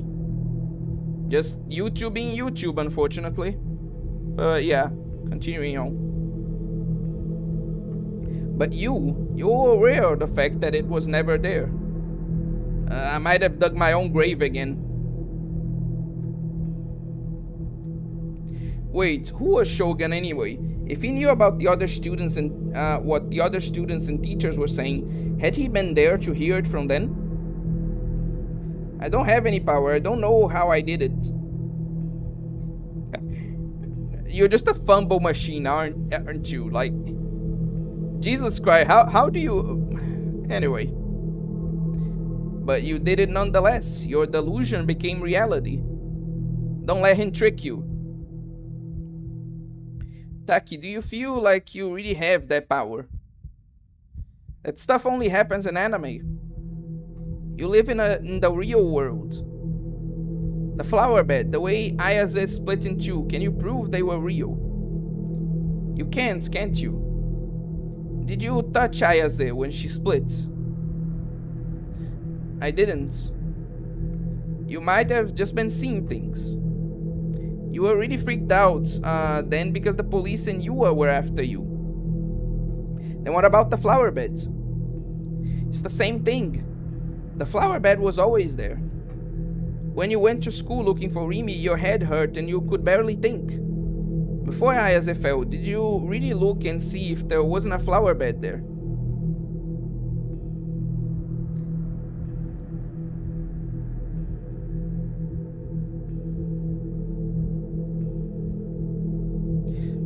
So many insults flowing like a river. It felt bun amongst buns. This actually feels like a schizophrenic man having an episode. Almost feels tragic. I don't know if it feels like a schizophrenic man having an episode, but it genuinely seems like someone fighting against himself. I don't know if it's schizophrenia specifically, but it genuinely feels like someone who's mentally unwell. That I will agree with. I guess he does not know how to control his power. No, not yet. He barely used it once by this point in the story. So how do you know it wasn't there from the start? You were just mistaken, Taki. Don't let Shogun fool you. So schizophrenic is barely a joke and feels like dude is genuinely struggling. Oh, there he is. He's not like meme, haha, schizophrenic. He actually has mental issues. And yeah, I think that a psychotic episode is a better descriptor for what he's going through. I feel like that's a better description, Arma. Don't let Shogun fool you. The flower bed was always there. Repeated what Seira-tan had said. I thought it wasn't there at first, but I was wrong. It was just a delusion my mind made up. Look, everyone said there was always a flower bed there, right? It wasn't any kind of weird power or anything. I was just wrong. No, you have that power. Am I wrong? I don't want to die. Am I wrong? I don't know. Please don't kill me. Better schizoid than Shiki. True mental illness versus LARP, man. Oh, no. Yeah. That's definitely true. Takumi is genuinely, mentally ill. Shiki is just, an edgy boy. Seriously. I don't know. Please don't kill me. You should be more aware of the fact that you have a God-given power. Your latent potential is unbelievable. You can change the world. I wanted to go home. I want to go back to the base and grind in ESO until I passed out from exhaustion. I want to leer at my Seira-tan figure and watch Plot Tune on an endless loop. That's all I ever wanted, so why? Taki, run! I'll stay with you forever. I'm the only person in the world who's on your side. So let's go home, cut off all contact with the 3D world and just live to have fun. Now then, I think we've talked enough. It's time for you to begin your quest. First, go somewhere you can get a good look at Scramble Crossing. You have to run. He's really going to kill you. Did you not hear me? I said go somewhere where you can look on Scramble Crossing. True, Arma, true. His voice was soft but incredibly cold. There was a sharpness to it that made him impossible to disobey. What do you want? My legs were shaking and I couldn't move. I wrapped my arms around myself and hugged tight. Should I do what he said or not? I didn't have it in me to even decide. You're not going to do what I tell you?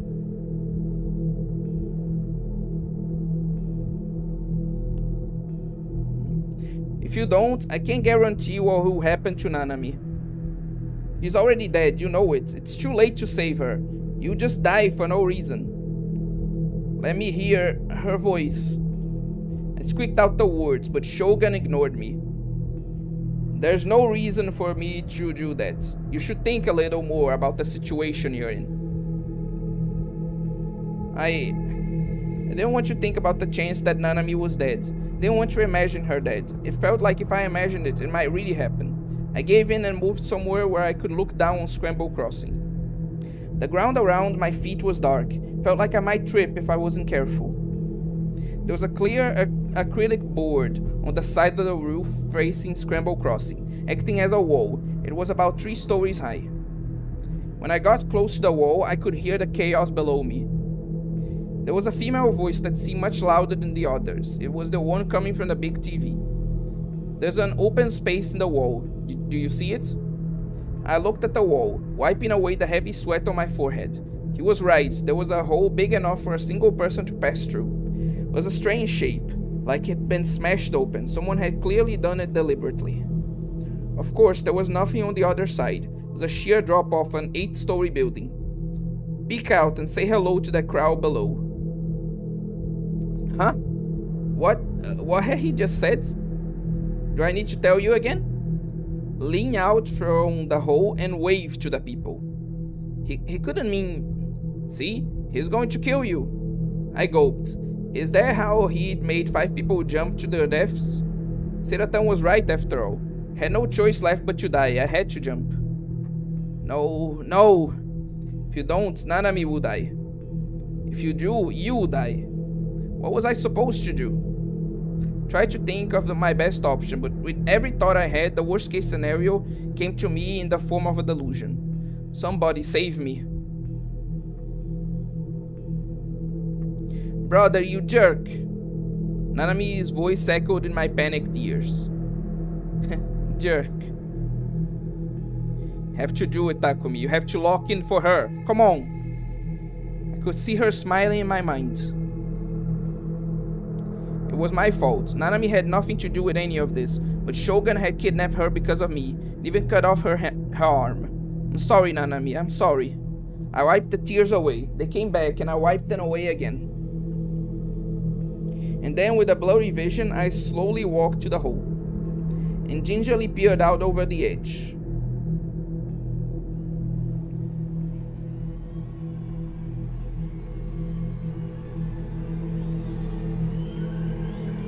There was a sudden cheer below me.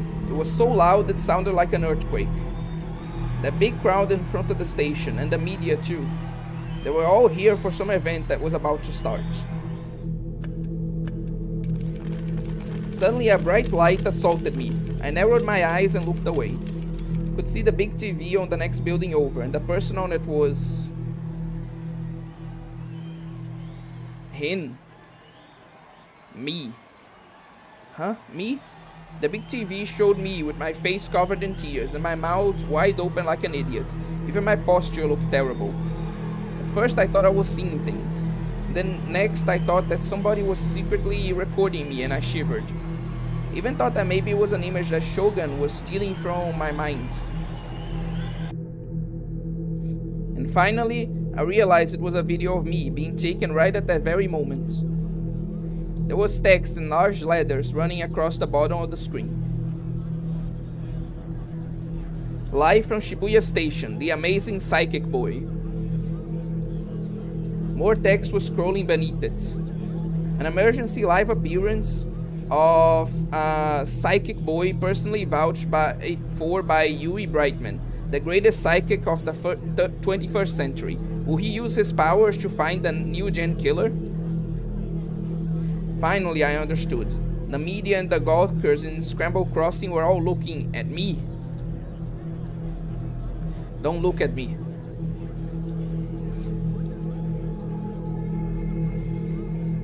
Okay, I can't afford this now. I need a positive delusion here.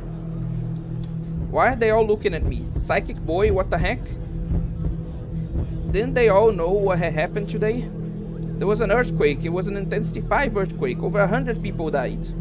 So why were they all getting excited over a weird loser like me?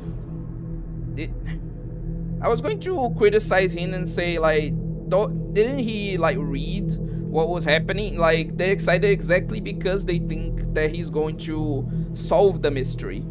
Like, he's their only hope. But like in the state he is in and the situation he is in, I can't really blame him for not thinking clearly. So yeah, there goes that criticism. Shogun must have brought them all here. They were all being mind controlled. They were all hoping I'd jump off and die. Could feel an overwhelming surge of negative emotions slant into me. Wasn't there anybody on my side? Taku! Suddenly, I heard a voice call my name in the crowd. Taku! It was a voice I'd heard many times before. The voice I knew. The voice of the only person in the world who was on my side. I wasn't hallucinating it. I wasn't hearing things. It was Rimi. Rimi was calling to me from somewhere. Where was she? Searched for her as hard as I possibly could. But there were too many people. There was no way to pick out a single person from this crowd, especially from all the way up here. Let my head fall forward helplessly. As it fell, my eyes saw what was right below me. There was a girl there waving both hands and looking up. Taku! Rimi! She was there. She was right there. She came to save me. I'm coming to save you. Don't move. I was so happy everything would be okay now. I nodded again and again. My vision was blurring from the tears. Kept wiping them away rather than lose sight of her for an instant. But when I looked back to where I'd seen her waving her hands, something was wrong. For some reason the crowd was closing in around her. The wave of black heads started to swell, with her at its center. Several DQNs started to reach out and grab her. She tried to shake them off, but there were too many people to escape. It was like being in a packed train at morning rush hour, when there were too many people around to even move. Stop! Leave Rimi alone! I couldn't hear her faint scream. The crowd around her began to get bolder, and swelled in number even more. Finally, they began to pull at her clothes. One stripped away her jacket. Stop it! Don't act like you're in an age game. Stop it! Rimi, run! Get away from there and come save me! Okay, no, now's not the time. Nobody heard my prayer. The crowd around her kept growing and growing, and she was helpless before them. Several of the men tore off her clothes, pulled at her hair, and dragged her down the street. Taku, help! God, if this is the positive delusion, I don't even want to imagine what the negative one was. No! Finally, she disappeared beneath a black mountain of people. The DQNs were swarming around the spot where she disappeared, like hyenas around an animal's carcass. Oh, hello, Big Pew. You came in at quite a interesting moment in the stream, I'll say. Oh no, they were going to rape Rimi. Positive? Yeah, like, if you click the, like, green arrow here, you get the positive delusion of the scene, and if you click the red one, you have the negative delusion associated with the scene. So this, yes, is the positive delusion. That's why I said I don't even want to imagine what the negative one looks like.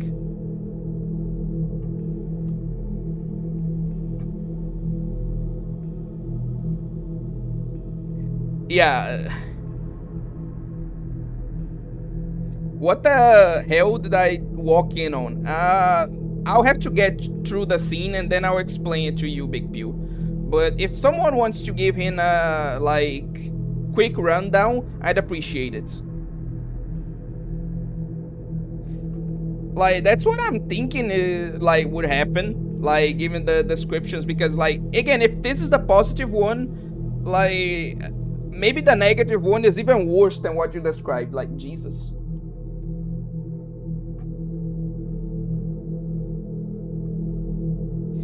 Again, given what's happening in the positive one, I wouldn't be surprised, Dharma, genuinely. The filthy hands of the mind-controlled DQNs that Shogun had bought had tainted her purity forever. And then after they raped her, they would kill her. I started to cry. I bit down hard on my lip. Wasn't crying out of sadness or frustration at what had happened to her. Was crying in fear at the realization that now every single person here was my enemy. Of course, Takumi, you just care about yourself to the very end. Well, like, character development is to come at some baby steps, right? God damn it. There was no way I could escape now.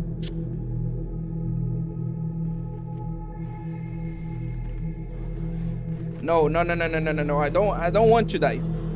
I was scared. I thought I would piss myself from fright. I never felt death so close. Thought I was going to pass out, like a child having a tantrum. To be fair, he is mentally breaking.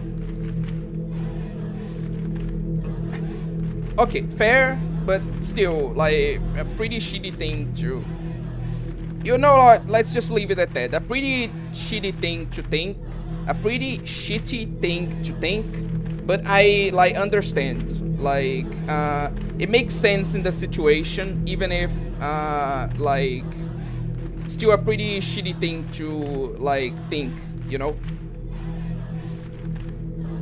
I would jump off if I was him. This is worse than death. Yeah, like, realistically, I can't imagine the, like, mental toll this is having on him. Like, because he's a pretty, like, shy person. Just imagine, like,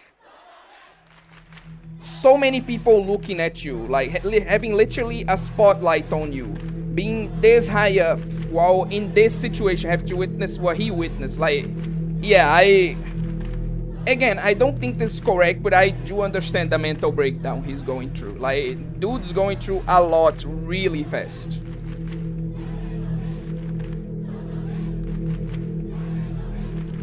You know what, Armor? Yeah, you know what? I'll take the L. You're right. Like, I didn't even think about that. You know what? Fair. Like, thinking about it more, like, understanding the details, like, I just agree with you. Like, I'll take the L here. I was wrong. Sorry. God, such a, like, tense scene. And so it's nice to hear that Big Pew,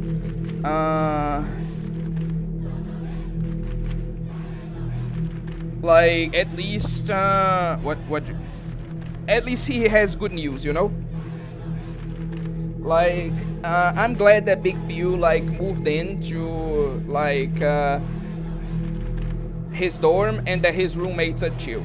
So yeah, that's at least nice to hear in such a, like, a horrible situation as the one we're going through now. I can't be the only one who hears the name of the lead singer in Nirvana. I'm not familiar with it, so that's probably why I'm not associating with it. Sonome Darenome. Yeah, that's exactly what the crowd is saying. Like, now, yeah, you're right. That's exactly what they're, like, shouting. Now I'm hearing too. I don't want to die. I was crying and sobbing. I thought that maybe if I cried enough, Shogun would let me go. Maybe the crowd below would have sympathy and come to help. Maybe the police would realize I wasn't the killer, just a harmless, dorky loser, and come to save me. Maybe my parents were watching at home and they'd offer to take my place.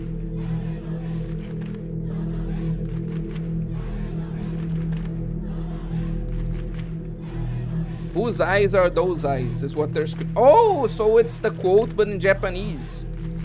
Okay, okay, that makes sense. Like, yeah, that's yeah, that's interesting. Okay, let's continue. Maybe Rimi would appear out of nowhere to save me. Maybe I wake up and find out it was all just a dream. I shook my head desperately, screaming again and again that I didn't want to die. But take one step back, and Nanami will die. Shogun's tone hadn't changed. You're already out on stage. And don't you think it's the perfect stage to awaken? Okay. So this is what's going on. Like that. Oh god, that makes so much sense.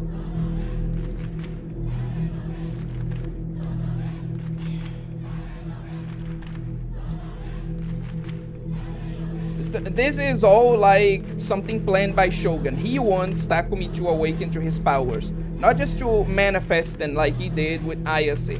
He wants to completely awaken to his powers and to start controlling them. And so, since the first time he properly used his powers was in a situation of great stress, he's trying to like use shock therapy essentially to put him in a situation that's even more stressful so that he will hopefully like fully awaken to his powers. Sadly, I gotta go because I'm still busy today and just want to pop in and say hi. Oh, like thanks for coming and good luck with the rest of your like settling into the room essentially. Like I wish you a good time in university.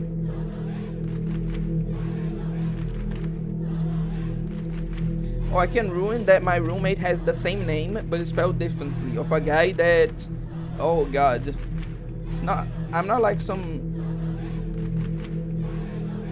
Okay,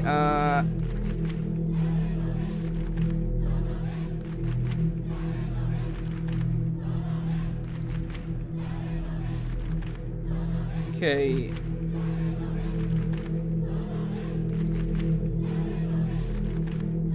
Okay, unfortunately I don't think I can address any of the comments without ruining the mood. So, what am I going to choose to say? Yeah, know that I'm reading your comments and I'm taking them into consideration, but I can't answer to some of them, like, without ruining the scene. So, don't feel ignored, it's not what I'm doing. Takumi's mind is being overwhelmed by how much people are watching. Exactly. Shogun thinks this is a shonen. I mean, yeah. Again, I'm trying to not not ruin the mood of the scene, but yeah, this is pretty much just shonen logic here. Now that I think about it, it's pretty ridiculous if you think about it. Like, he's just realistically, he's just mentally torturing poor Takumi for no reason. Shogun, I'm you, but so much worse. OA mind broke. And people started with this in my chat again. Like, it's been a while. Like, god damn it. Should I know this was going to happen? But anyway, let's continue with the scene. Focus. All these people down below have the highest of hopes for you. If you betray them, they might start a riot. They might come to kill you. Shogun, I know what you're trying to do, but you're not helping. Like, genuinely, this is... Oh god, you absolute asshole. After hearing that, I couldn't step back or even turn around. Forget him. He's just trying to scare you. I would just break, Gamigan. Like, I genuinely just think I would break. Like, genuinely break. I don't even know, man. Like, this situation would be too much for anyone, you know? Genuinely. Beating the shit out of my son so he mentally breaks his limits and awakens his powers. He hangs himself instead. Yeah, that's pretty much like the fucked up logic he's utilizing here. Taki, Nanami's already dead. You could run away right now and nobody would blame you. But I want you to focus on what you see. Shogun's voice was completely calm, but had a force behind it that brooked no disagreement. I only want you to do one thing. I can't jump, I'll die. Nobody asked you to jump. Huh? That wasn't what he wanted? Then I didn't have to die? I want you to stand right where you are and find your D sword. Find my D sword?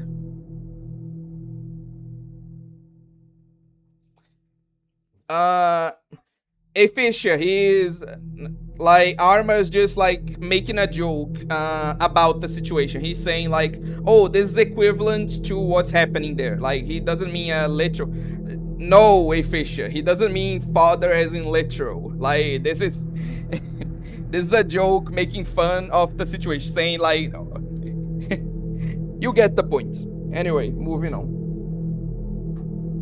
How I looked so hard for it and never even come close. What the hell was I supposed to find it here? Oh god, imagine the scene is like completely ruined because he like takes you guys' advice and just whips out his thing. Moving on. The D sword is a blade forged from delusions. That should be enough of a hint, right? No, I don't understand. Don't let him fool you, Taki. There's no such thing as a D sword. There's no such thing as delusions becoming real. I can't find it. You've made contact several times with people who had these swords. Am I wrong? They would have told you how to find the D sword. Think back to what they said. The sword controls fate. The sword is a convergence of sorrow. The sword allows us to interact with a higher plane. Another space, you might say. You're not helping me take this scene seriously, guys. Come on. Another possibility that exists within our dimension. Or perhaps a delusion. Just like the delusion has dudes who mentally convince themselves there are these 1 extra inch there really is. God damn it, everyone. I'm trying to take this seriously. What you call it doesn't matter.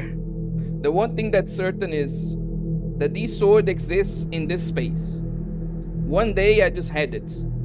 I didn't notice at first, but I changed the way I looked at things and I understood. Maybe you can already see it. You just don't. Doubt the world. Learn how it works. Is what you're seeing truly real? It's possible to turn delusions into reality. You slip something that's not real into everyone's vision. In other words, you make people think that the error is real. That's right. You've given me many hints. You should be able to see it already. Down there, in the scene unfolding below you. So, he hidden the D sword somewhere in front of me, and he wanted me to find it? If I find it, will you let me go? If you don't find it, you won't be able to clear the quest.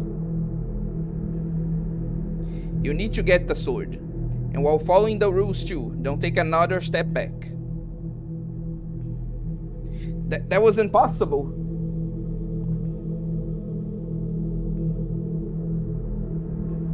Is she describing a psyop? Wait a sec. Actually, this is interesting. 1 sec.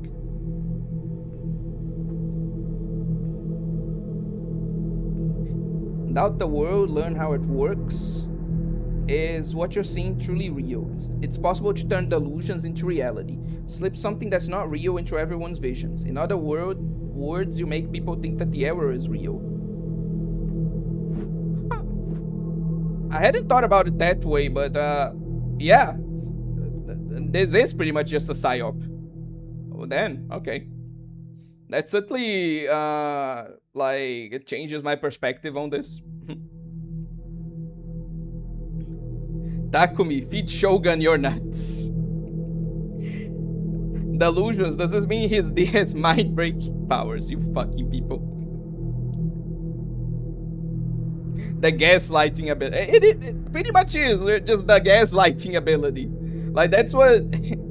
Oh god, like, this changes things so much. Oh god, I didn't even think about it this way. Anyway. How was I supposed to get the sword without being able to move from up here? What did Shogun even want me to do? He's just asking you to do the impossible so he'll have an excuse to kill you. Dustborn, how dare you, A. Fisher? If anything, Dustborn is copying this game, not the other way around. How dare you? If you can't do that, then Nanami is as good as dead. Let's run away, okay, Taki? Let's go home. If I take a single step back, you'll kill Nanami. This technically means this is Baki's levels of BS. I mean, actually, like, I was... Like, to stop here a bit, like, the scene and talk about this. Like, since you guys are in a jokey mood now.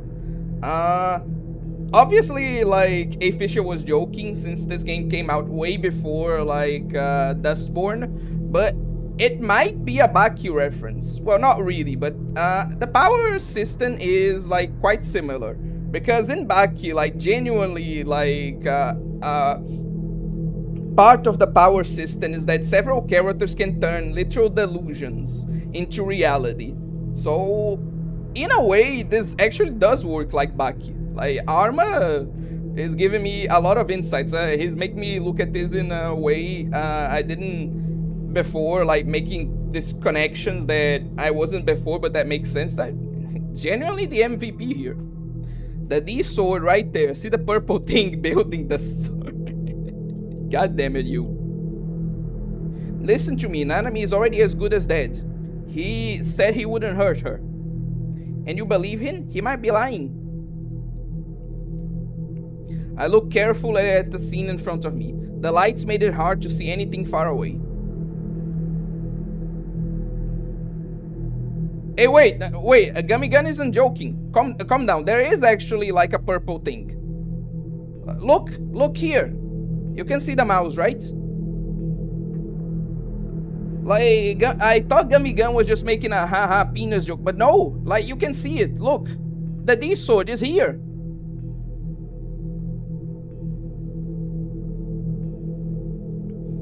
I tried to look at my surroundings as much as I could. Let me point it out to you guys like that, so to make it this very clear. But there wasn't much I could see from here. Most everything was hidden by the buildings around me. Had to find it, the sword. It's impossible. I thought back to what Ayase and Senna had said. What did they mean? But I changed the way I looked at things, and I understood. You slip something that's not real into everyone's vision. And then, I thought back to the patterns on the ceiling of my room back at my parents' place.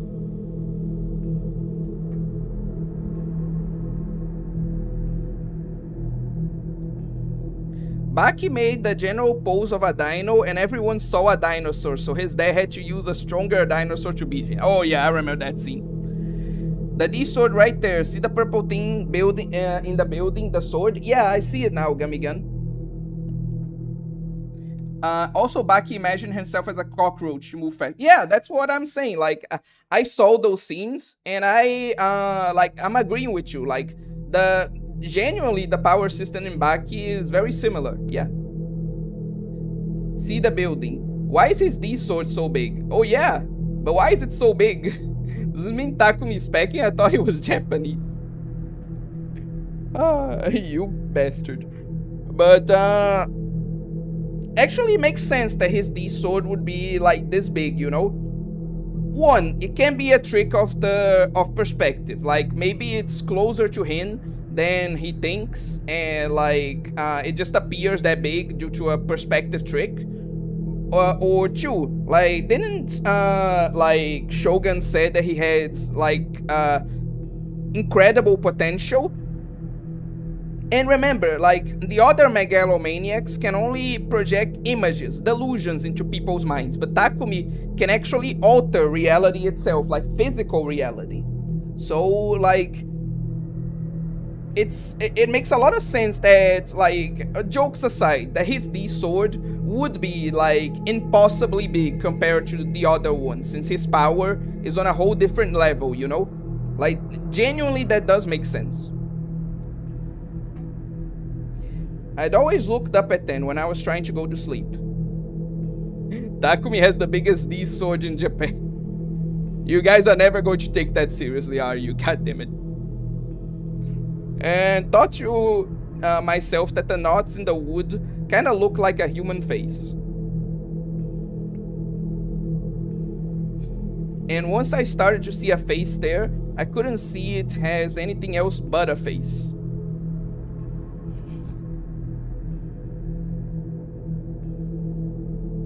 Right. Your eyes playing tricks on you. There are knots like that in every piece of wood. That's right. This wasn't like a pattern in a piece of wood. Cut it out. Shogun's voice was still calm as a whisper. When you see the sword, cut it out. You have that power. What's he even talking about? He's just making crap up. It's possible to turn delusions into reality. God, Anyway, let's continue.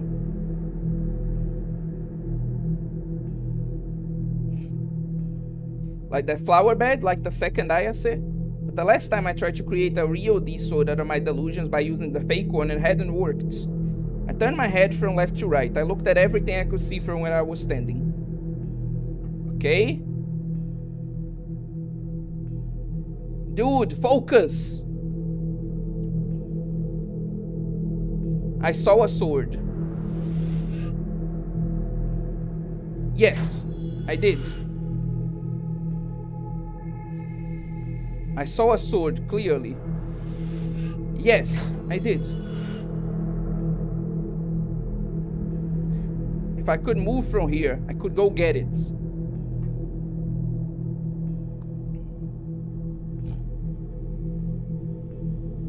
Okay, this I need to choose carefully. God damn it. Okay, I can save. Okay. Where's the quick save? Where's the quick save? Whatever, I'll just save over this.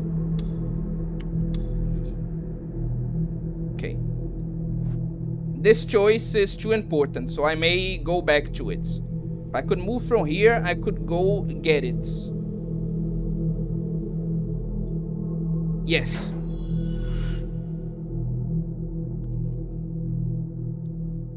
I'm disappointed in you. I was pushed from behind, hard. At some point, someone had gotten behind me. Hadn't noticed then at all. It wasn't Shogun. Hadn't heard the creaking sound of the wheelchair. Then who was it? The night sky around Shibuya Station spun and spun. I fell. I could feel the wind in my whole body. The ground got closer. Could hear screams, no cheers coming from the people around me. What was this? Was this the end? Was my life over? No. No.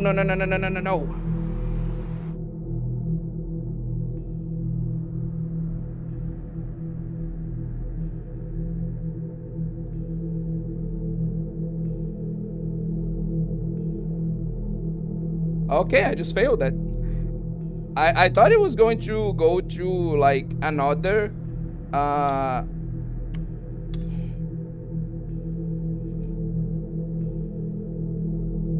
like version of the story, but nah. If I could move from here, I could go get it. No.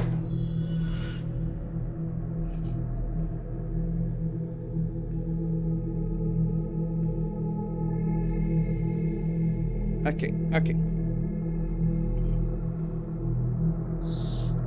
So I need to answer these correctly. Okay. I could see the sword someplace that wasn't here too. No.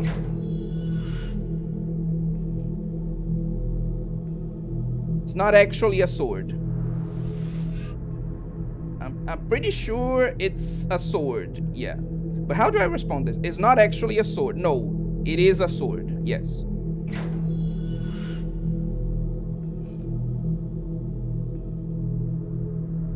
Okay, I'm not. God damn it. What do you mean? Like, it looks to me like a sword. Like, this question is bullshit. Okay. Whatever, trial and error.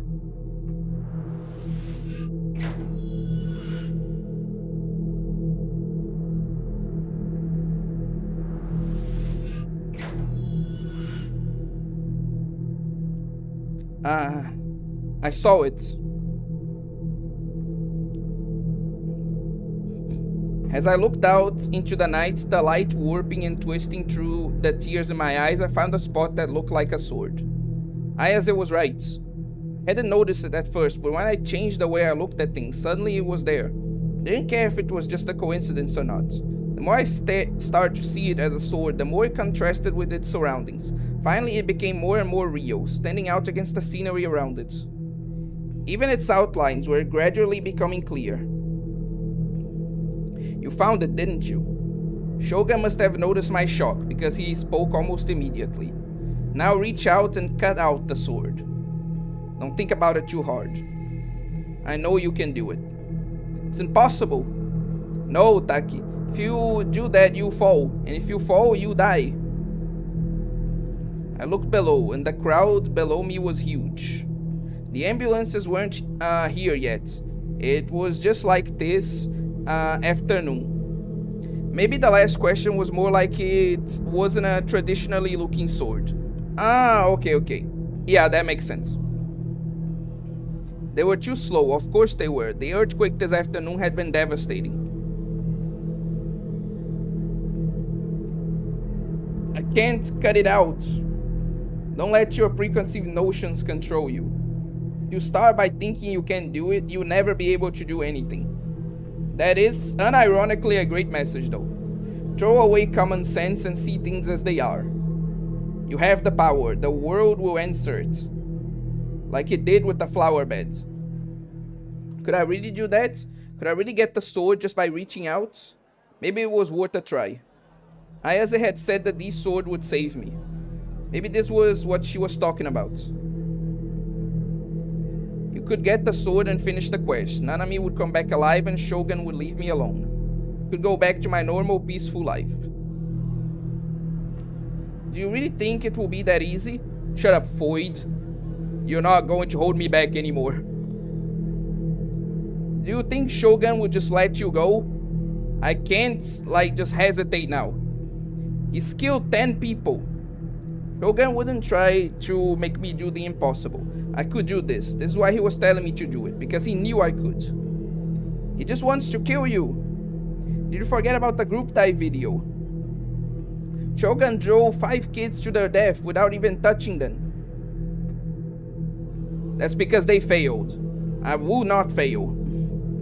I hated to disobey Seiratan, but still, I reached out to the sword as if seeking salvation. The people below gasped. Thousands of people in the pack crossing below were watching my every move. If you, bye, Fisher. Thanks for, staying, for so long today. I know it's quite, late for you, so thanks for staying so long in the stream. And good night. If we included the people watching on TV, there might be millions or tens of millions. I felt like I was going to throw up. The pressure of having so many people watching me threatened to shatter my mind like glass. No, don't think about it. Think about it. You won't be able to move. For now, focus on the sword. I reached out from where I stood, keeping a close eye on my footing. I focused on the sword and tried to grab it. I couldn't touch it. The wind was blowing hard. It was coming at me randomly too. One moment it would blow me from the front and the next it would slant into my body from the side. I was grabbing onto the acrylics board, but it was so slippery that it wasn't doing much more than make me feel a little bit better. If I had the slightest lapse in concentration, I'd fall off. Still, I tried desperately to grab the sword, but no matter how many times I tried, it didn't work. I can't do it. It's not a real sword. The tears came back. My vision blurred again, and the faint, sword-like thing I'd seen a moment ago began to dissolve. Quickly wiped away the tears. It felt like if I lost sight of it, I'd never find it again. Then reach out farther. Damn it, didn't he know how dangerous this was? I bit my lip and held back my tears, and reached out further than before. I still couldn't grab it. More. If I fell here... I looked down again. I was higher up than I thought. Felt like I was going to get dizzy, and pulled back and clung to the acrylic board. What's wrong? Get the sword, now! If you don't, you'll never see Nanami again. I shouldn't have looked down. I couldn't stop shaking. I was worried the shaking would make me slip. I was completely terrified. I can't do it. Please let me go. It's not a smart idea to try to waste my time. I'm not here to play games with you. Get the D sword, and if you can't do that, your little sister will die, and so will you. That's all there is to it. No, I don't want to die. Don't want to die. Once again, I stretched out my arm from the hole. I could see the sword there still. Tried again and again, but it was no good. It was so close. Why couldn't I reach it? I leaned out further. I stretched out my whole body and reached my hands toward the sword. I even stretched the fingers as far as they would go. Slowly clenched my hand. Once again, nothing.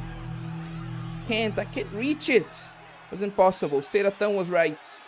That sword was half invisible. There was no way to even grab it. It only looked like it was normal size because it was so far away. It had to be incredibly huge. No human could hold a sword that size. Once you have the sword, the quest will be over. But I'll fall. I can't reach it. Don't you want to save Nanami?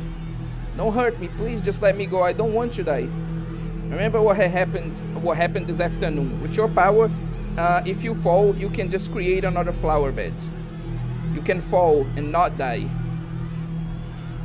You confident you can do that? Seratan whispered to me mischievously. Confident?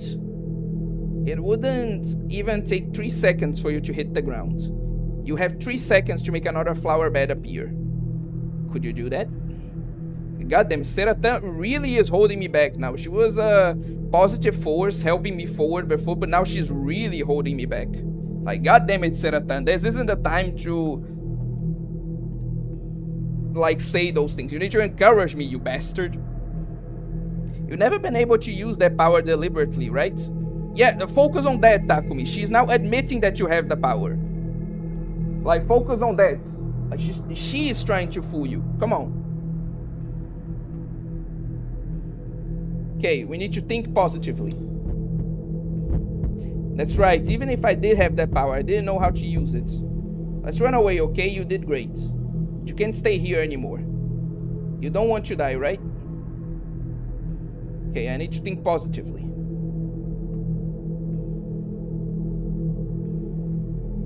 Now's not the time to hesitate. But Nanami, you did great. And from now on, I'm sorry. And from now on, you can be the tragic older brother who lost his sister. How dare you say that, you bitch. The brother who lost his sister. Tell everybody you have PTSD and they will let you get away with anything. God, you really are toxic. Jesus Christ, I need to get rid of you. You're not my waifu. You're literally just holding me back, you bastard. You can spend your whole life as a hikikomori and nobody will say a thing. Oh, maybe someone be do-gooder, who even take pity on you and pay all your expenses. Out. Can write some low-effort blog posts about how sad you are, and maybe a publishing company will pick it up and make you a best-selling author. They'll put the book that made Japan cry in big letters on the back, and all the lazy idiots who want to look sophisticated will buy it and talk about how great it is. You make tons of money off the royalties, and 6 months later, they'll even make it into a movie. Out! I need to focus right now. It'll be great. The life you've dreamed of is waiting for you, and all you have to do is leave Nanami for dead. Fuck you. Which are you going to choose? I'm going to save Nanami, you bitch. You can try hard here and then die, so it doesn't even matter. Or you can have your dream life. Fuck, I'll live in the slums if Nanami is alive. Fuck off.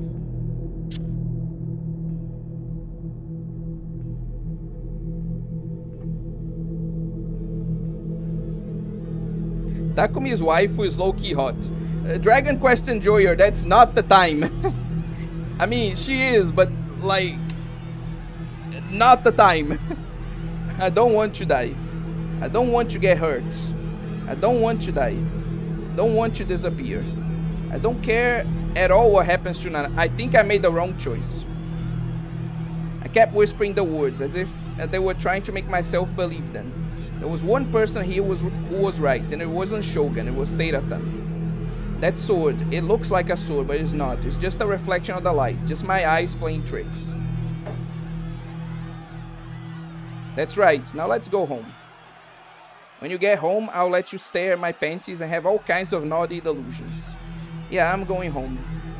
I'm going to go home and jerk off to Seiratan. God, that was the bad choice. God damn it.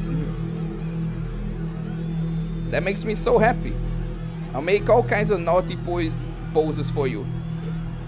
God damn it, this is not what I chose. I'm supposed to pick the positive choice. God damn it, game. You fucking tricked me.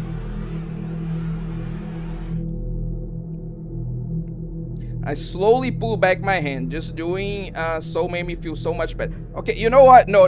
I fucking refuse this shit. I'm not doing that. Okay.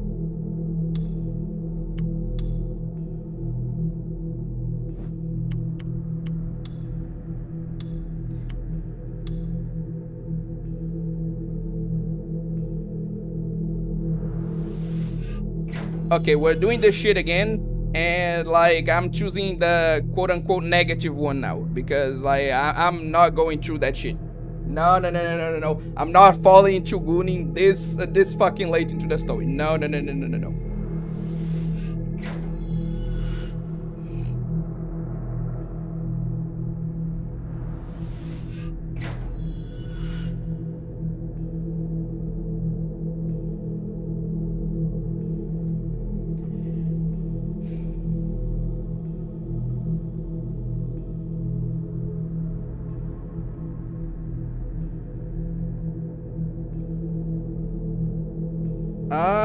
Does anyone know what the skip button is? I'm going to need to skip a lot of stuff to get to that point again. You know what? While I do skip it, I will read the comments. Yeah, it's crazy. Right on the building. He can make it the right size too. Takumi's disorder so large it had to be nerfed by him being so timid because no girl could take that. Schizophrenia is above them all, possibly big. God damn it, you guys. Yeah, I'm one of the very few that has the power to turn delusions to reality like Shogun. Don't let that void manipulate you. Channel your inner schizoid. You are the incarnation of Shikitono, the first schizoid. That was a big mistake. His life was... Okay. Maybe he can bring the sword to him using his mind. Say the void. Why did he say void so naturally? Don't think about it too much. Serial void. He needs a different way of thinking to get the sword. Destroy the void. He was just another hiplet void who deserved to be deleted. Grab the sword and slash the void. And yeah, I agree. That's not positive. Like, I refuse to go down that path. He needs some negative reinforcement. Yeah, I'm about to give that to him. This is how I imagine dudes with AI girlfriends think. I would not be surprised that that actually was the case. Seriously though, if anyone knows how to like skip dialogue, like what's the skip button here, I would really appreciate that.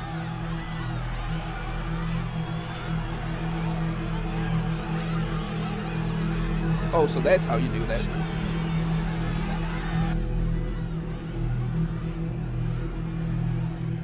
Okay, I'm at least a bit more... I'm doing this a bit faster. Is it control or shift? I tried shift. Shift, like, makes the, like, dialogue box invisible. So, maybe control? No.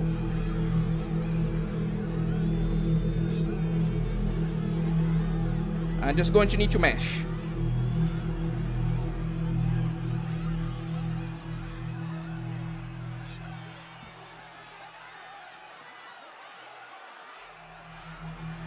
Dudes who swear they love their wife in reference to him talking about skipping when they hear her talk. How dare you? Like, I'm just trying to make this experience better for you guys. I'm doing this for you, not for me. Oh wait, so what do you think of his waifu now?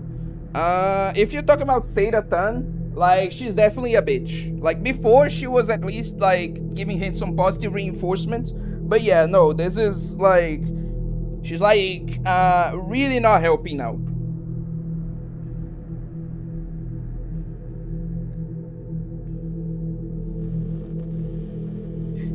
Bro, I genuinely never seen someone being so unbelievably disappointed over an MC to the point of literally pausing their route just to pick the other option. Truly unbelievable. It's the first time I see a VN player do that in their first playthrough. I mean, like, it's Takumi we're talking about. Of course I'm that disappointed. We all thank you for that, though. Bro, did he just completely forget his friend is getting gang? Yeah, he hasn't talked about this for a while now. But to be fair, I think there are things he needs to, like, focus on. Like, we can, like, obviously this is important, but we can worry about that after we get the sword and we have the power to actually save her, you know? Root so bad he had to alter the timeline, pretty much. Yeah, it's a big bitch one.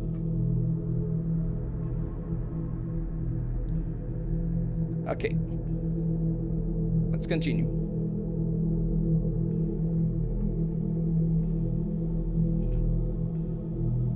But Nanami... Alright, I'll just come out and say it. Who cares if Nanami dies? Huh? Is Nanami's life more important than yours? Nanami's my little sister, I care about her. But in the end, she's not you, right?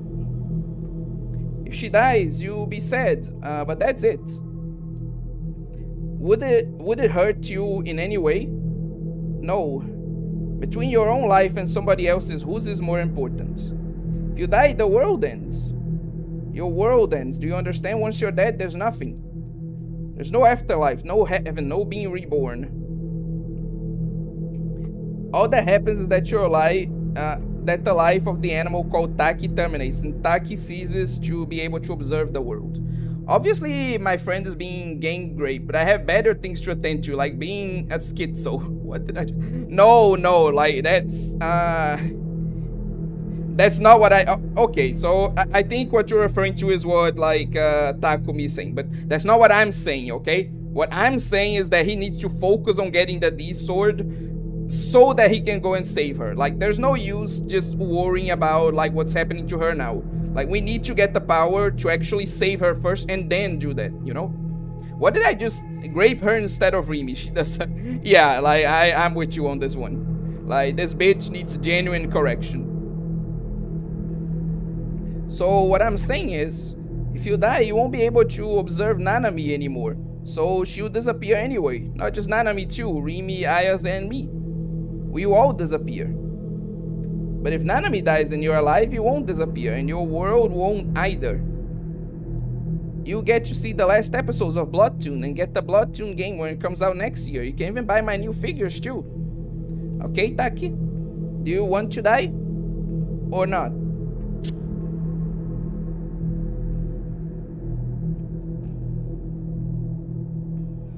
I don't want to die.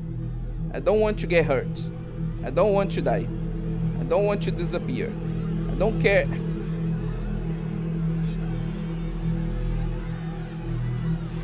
Okay, so I can't escape this. This is just Takumi, like, being Takumi. Like, we're going to have to deal with this no matter what we do.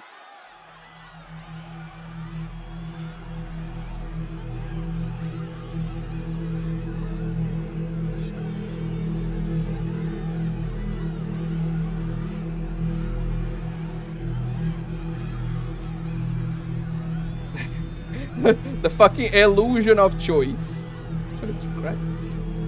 You know what? Let's continue. Like, oh god, fucking hell, Takumi.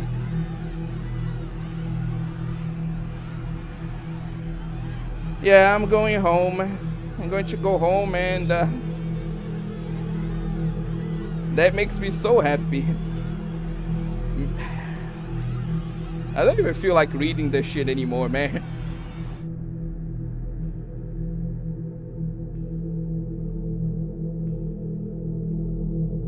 Okay, so if this is going to happen anyway, let's just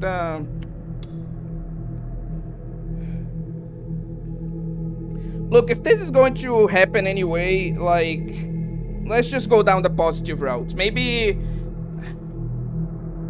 fuck it. You know what? Like, let's save. Things seem to be the same in both routes for now.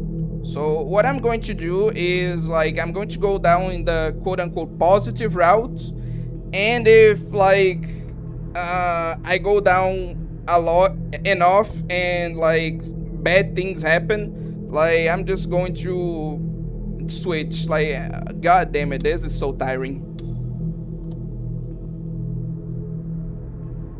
Slowly pulled back my hand. Just doing so made me feel so much better. Took the Seratan figure out of my pocket and stared at her smile. If Seratan was okay with what I was doing, that was all that mattered. I mean, I'm fucking crashing out, Dragon Quest Enjoyer. What bullshit am I being forced to read? Like, come on, man. I can't escape this guy being a piece of shit. Like, the one time he was caring for his sister, and, like, no matter what I choose, it doesn't even matter. Fucking hell, man. Come on. I wiped the snot from my nose. I turned around and walked towards Shogun. Who told you that you could move? You haven't finished your quest. I'm not a hero.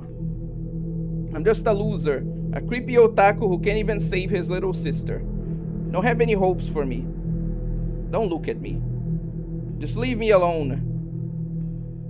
I'll have to kill Nanami then.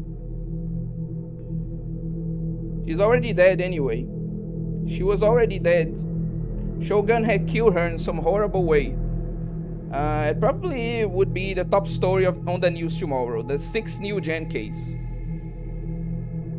I'm actually glad that Arma's crashing out for me, because, like, it means that I don't have to say those things. Like, I can just say that, like, just look at what Arma's saying, and pretty much I agree with all of it. Like, Arma is just expressing everything I'm feeling right now, and I'm holding it in to continue the fucking story. I hate this shit so much, man. I genuinely do.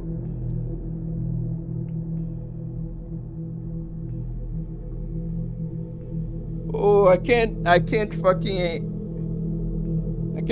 wait for this, like, visual novel to end so that we can, like, get to playing Umineko. Because, like, at least the protagonist from Umineko, like, no, fuck Chaos Child, man. Like, I need to get out of this universe. Like, from here, we're going straight to fucking Umineko, just so I can have, like, a not piece of shit protagonist. Oh my fucking god. Like, genuine, the fucking minutes this visual novel ends, like, I'm going straight to Umineko. Fuck Chaos Child, like, fuck this shit, genuinely. Oh god. It was sad, but I couldn't do anything about it, you worthless loser. Oh my god, the words cannot describe how disappointed I am in you.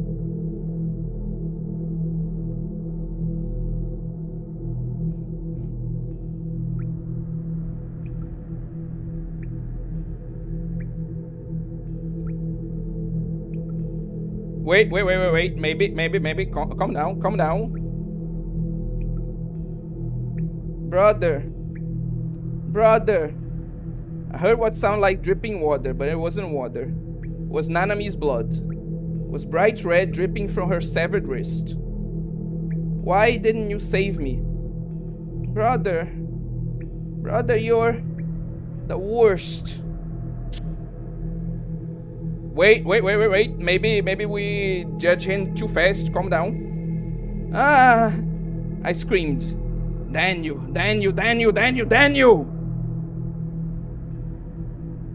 The whole world turned red. My mind went blank with rage, sorrow, and helplessness. And I charged into Shogun at full speed. I grabbed the figure hidden in the shadows. But my hands passed through thin air.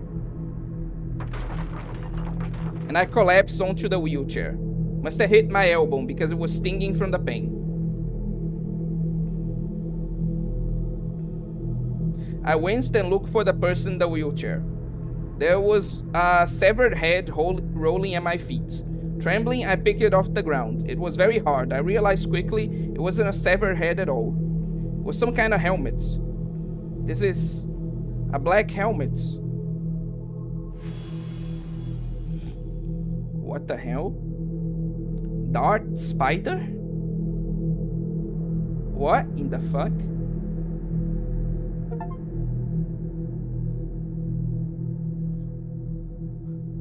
Man, what the fuck is going on? What is happening in this story? What the fuck? What in the absolute fuck is happening, bro?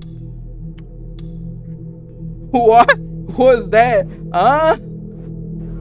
Dart spider? Huh? Huh? You know what? No.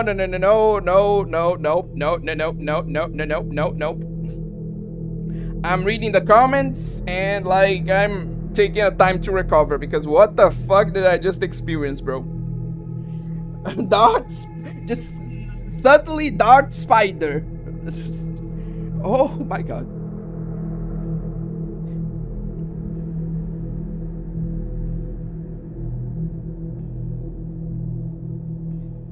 Anyway. How nihilists start talking the moment you ask them any moral question, pretty much, yeah. I hate this anime figure. I always chose the negative ones with this waifu figure. Yeah, I can definitely see why now, Gummy Gun. What? No, please no. I'm actually tired, man. Please let her live. This nigga, bro. For the love of all, please, the positive route. Go down the positive route. Anything but this. The real person rape was, yeah, that's how I feel. God damn it, this game is fucking mind raping me. That's what's fucking, oh my god. Please, I actually begin to like this novel. I just want her to be safe. Me too, bro. Please just save Nanami. Like, just do one good thing in your sorry fucking life. Just want him to be a good character. Please, his development. You good for nothing. How the fuck? You're worthless. All I hate you. Hate this author. Yeah, Chaos Child is way better. Again, Gamigan, I understand why you have that opinion. I don't care. I'm skipping this straight to Umineko. I don't give a shit. Who was made in a loveless fucking marriage. This abortion failed. The abortion failed and he was born an IQ-lit retard who sadly made this horrible dog shit. Hate you, I hate you. It's not clear, not smart, not anything. He's so garbage, he's so ass. I hate you, never write again. Can say Chaos Child has a way better protagonist after Chaos Head has the worst protagonist in history. I mean, like, that's not exactly an achievement. Like, saying something has a better protagonist than Chaos Head is like, at this point, is like saying, oh, like, this person is like way kinder than Hitler. Like, legitimately, it's just that bad of a comparison. Like, oh, I see, so he only killed like 500,000 people. You know, that's way better. Just I get what you mean, but still. Anyway. Literally the last character that deserves anything negative happening to their lives in this VN is Nanami. True and fucking real. Literally the one character that did nothing wrong but share a surname with this monkey. True. Like absolute, just spitting facts right there. I guess? What the fuck? What the fuck? Who let the author cook? Anyway, Umineko speak. That's like saying someone is more moral than a mass child rape. Exactly. Can't wait for Umineko. Way better protect. Yeah, now I can't fucking wait for Umineko. Umineko fans, when you mention what he said to his little cousin. Wait, what are you talking about? Anyway, let's, I'm somewhat, like, recovered, so let's get back to the story, I guess. The entrance to Hanzomon subway was packed, even though it was almost midnight. Thanks to the earthquake, all the trains and buses were running late. The people heading through the turnstiles weren't even trying to hide their annoyance. Yasuji-ban was in the station's staff office, watching them on the monitors. The call had come in from the station staff yesterday morning. God, this was such a roller coaster of emotions that I didn't even get the chance to talk about anything but the VN. I was so focused. It was engaging to at the very least it was engaging is all I'm going to say. Not necessarily good, but God fucking damn it. There was a report of a teenage girl attacking people with a huge bladed weapon. The local police had rushed to the scene, and when they got in there was no sign of the girl or the man she'd supposedly attacked. Ban had happened to hear this and noticed the description of the man she'd supposedly attacked. There were several earlier reports of the same thing happening. That's why he'd come here at this god-awful hour. Supposedly, the station's video cameras had captured the incident on tape. When he'd asked the station staff to show him the video, they eagerly agreed, stopping only to add that it was a little bit creepy. He had then used the station monitors to show him the footage. It was full of static. The static was probably from the earthquake. He'd heard that a lot of other hard disk drives had lost data today. That probably had something to do with it. It was only barely possible to make out what was going on. It would be very hard to identify any individuals on the tape. The monitor was showing a single man. He was on the right side of the screen, a distance away from the monitor, standing against the wall. The camera was showing a spot a distance away from the turnstiles. One you wouldn't use if you were just here to get on a train. In fact, the only other people to appear on screen were people quickly cutting across the camera's field of view. The screen was so fuzzy with static that it was hard to tell. But he looked like he was short and extremely thin. He was wearing a heavy backpack too. Ban couldn't imagine what he was doing there.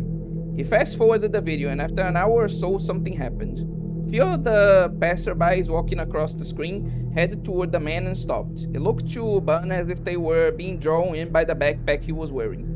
That was especially strange though. What was especially strange though was that they didn't seem to be talking, they were just standing there.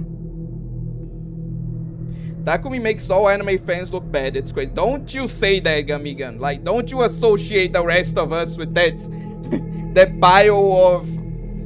I don't even want to say shit because that would be an insult to excrement. Like, when you think he can't get any worse, when you think he's getting better, like, Jesus Christ.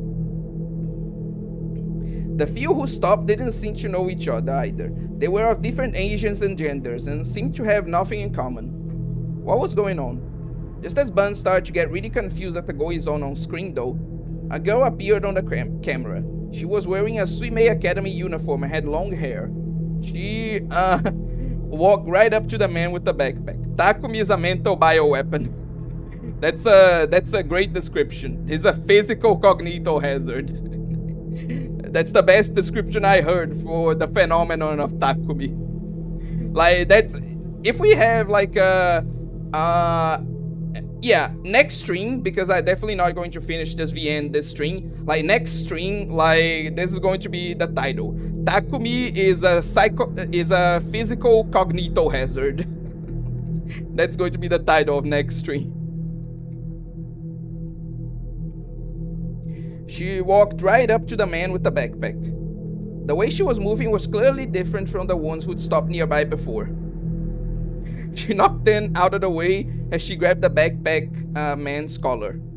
The two of them argued for a moment, or actually it felt like the girl was threatening the man. This seemed to bring the others back to their senses. They quickly walked away. I'm sorry, Arma, but I can't do that. Like, it's... Like, I have a limited time this stream. Like, I can only go on for, like, another half hour or so. So, yeah, I will probably need to get it done in another stream. I'm sorry. I want to finish it today. If I could, I would just make this a 6-hour stream and just finish this today, but I really can't. I'm sorry. A few moments later, the girl gave the man a hard shove. The man fell flat on his ass, and then something strange happened. The girl took a step back and struck an odd pose. She dropped low and seemed to bring her fists up to her ears. Looked like she was holding something heavy in her hands, but there was nothing there at all.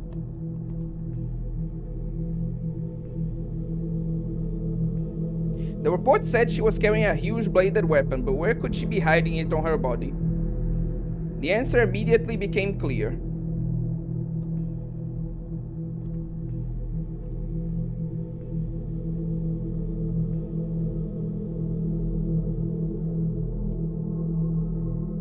The screen, that is, the camera, suddenly began to shake. This wasn't static. The way the hair and clothes of the people around them were flapping, as if they were blowing in the wind, made that much clearer. What the heck? Ban leapt forward to get a closer look at the screen. Suddenly, the girl was holding a huge sword in her hands. It was bigger than she was tall, and Ban had no idea where she gotten it from. He had then rewind the tape so he could see it again. No matter how many times he watched it, the sword just seemed to appear from thin air. If nothing else, the girl hadn't moved at all. What kind of magic trick is this? The people on the screen were freaking out at the girl and her sword. She, however, was completely ignoring them. The man with the backpack, though, was clearly frightened. He scrambled to his feet and tried to run away. The girl refused to let him. The man was surprisingly agile as he ran, but the girl caught up and swung the massive blade like it weighed nothing at all. The sword cut through the man's backpack like a tornado. The impact knocked him to the ground. He didn't seem to have been hurt, though. In fact, when the police got there, they hadn't found any blood at all. Who the hell is this girl? Ban whispered aloud. The girl suddenly looked at the camera as if she heard him, even though there was no way she could with a pre-recorded video. The screen blurred for a moment. Ah! And she was gone. It was as if she'd never been there in the first place. The shattered remains of the man's backpack, though, testified that she had been. It was hard to tell from the static on the screen, but it was plain that she disappeared in less than the span of a second. Ban rewound the tape. The timestamp in the corner showed nothing unusual at all. In other words, this video hadn't been spliced. But how to explain the disappearance of the girl and the appearance of the sword then? Ban felt like he'd seen a ghost. He had no explanation for any of this.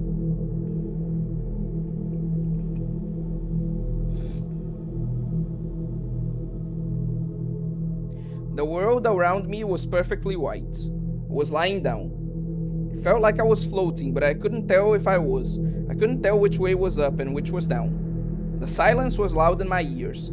It was like hundreds of crickets were chirping in my head. If somebody had told me this was the afterlife, I wouldn't have doubted it for a second. This place is just so monotone, empty, silent, orderly, organized, vacant, and peaceful. This must have been what the Buddha's brain was like after he achieved enlightenment. It wasn't like my brain at all. I want to stay here forever. All the crap I had to put up with in the real world, the pain, the suffering, the emptiness, didn't want to deal with any of it. And then a noise disrupted the silent white world. It was the sound of a door opening and the sound of somebody's footsteps. They were coming closer. Brother, I came to see you. Let's see, here it is. Brother, I brought you something. Look. A present. It's a hand-knit cap. It's great, isn't it? It's winter and I like caps, so I knitted one for you. Use it, okay? Brother, don't ignore me. Hey, you didn't finish your meal and it's curry today too. You need to eat. Hey, is it true that hospital food isn't very good? But you need to eat. Get up, brother. If you go to sleep without eating, you get hungry in the middle of the night. Somebody's hands came around to my back. They pushed me and set me up. It was only then that I realized my eyes were closed.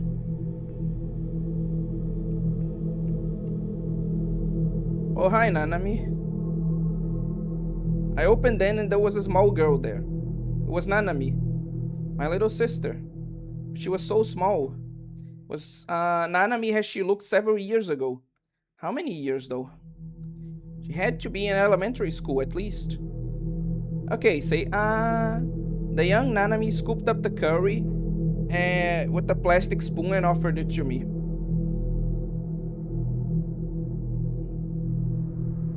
Yeah, I definitely get it, Arma. God damn it, this is getting to me, man. Just a moment. Okay. Let's continue. Please save her, please, for the love of God, please. Please, Takumi, for the love. Okay. The young Nanami scooped up curry with a plastic spoon and offered it to me. And I knocked her. I hate you so much. I knocked her hand away. And for some reason, I swept the tray with the curry rice onto the floor with my arm. Oh. Brother, you got such bad table manners. I'll tell mommy on you. Nanami crouched down and picked up the tray. Next, she brought a washcloth over from the sink in the corner of her room and began to clean up its splattered contents. You really are a handful. That's putting it so lightly. This fucking asshole. Can't do anything without me, you know? Just leave me alone. I covered my face with my hands and slowly closed my eyes. I'm sorry I couldn't protect you. Slowly opened my eyes and saw a white ceiling. The white was dazzlingly bright. I blinked a few times. I tried moving my fingers. I brought my hand up to my face. My hair made a shadow, blocking the light. Only then was I free from the brightness. I had been dreaming. It was a dream about Nanami. Nanami had always been such a little grown-up. That tendency of hers had only gotten more pronounced when I'd stopped talking to everybody after the bus accident. My parents just became overprotective, but whatever mean things Nanami might say, she would always try and take care of me. But that dream, had I ever stayed at a hospital like that? I've been going to one, but I never stayed there, right? Well, there was no point trying to read too much into a dream. I was lying down on a bed. It was a simple white bed. The sheets were white. The pillows were white. The linoleum floor was white. The wallpaper was white too. Even the fluorescent lights on the ceiling were white. The curtains on the windows were white. The tiny shelf next to the bed was white. The porcelain pitcher was white. I get it. I was starting to get sick of all the white. I tried forcing myself to sit up.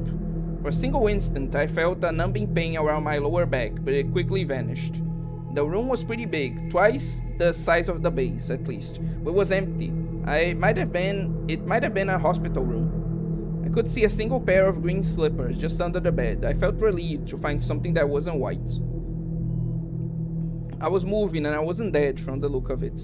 My throat was dry and I wanted a soda, a cold, fizzy soda. But of course, there was nothing like that in this pure white room. I ended up pouring water from the pitcher directly into my mouth. It was a little warm, but enough to sate my thirst. After I finished drinking my water and taking a moment to catch my breath, the door opened and a white-clad nurse came in. So this place was a hospital after all then. She seemed a little surprised as she looked at me. She thought I was still asleep, it seemed.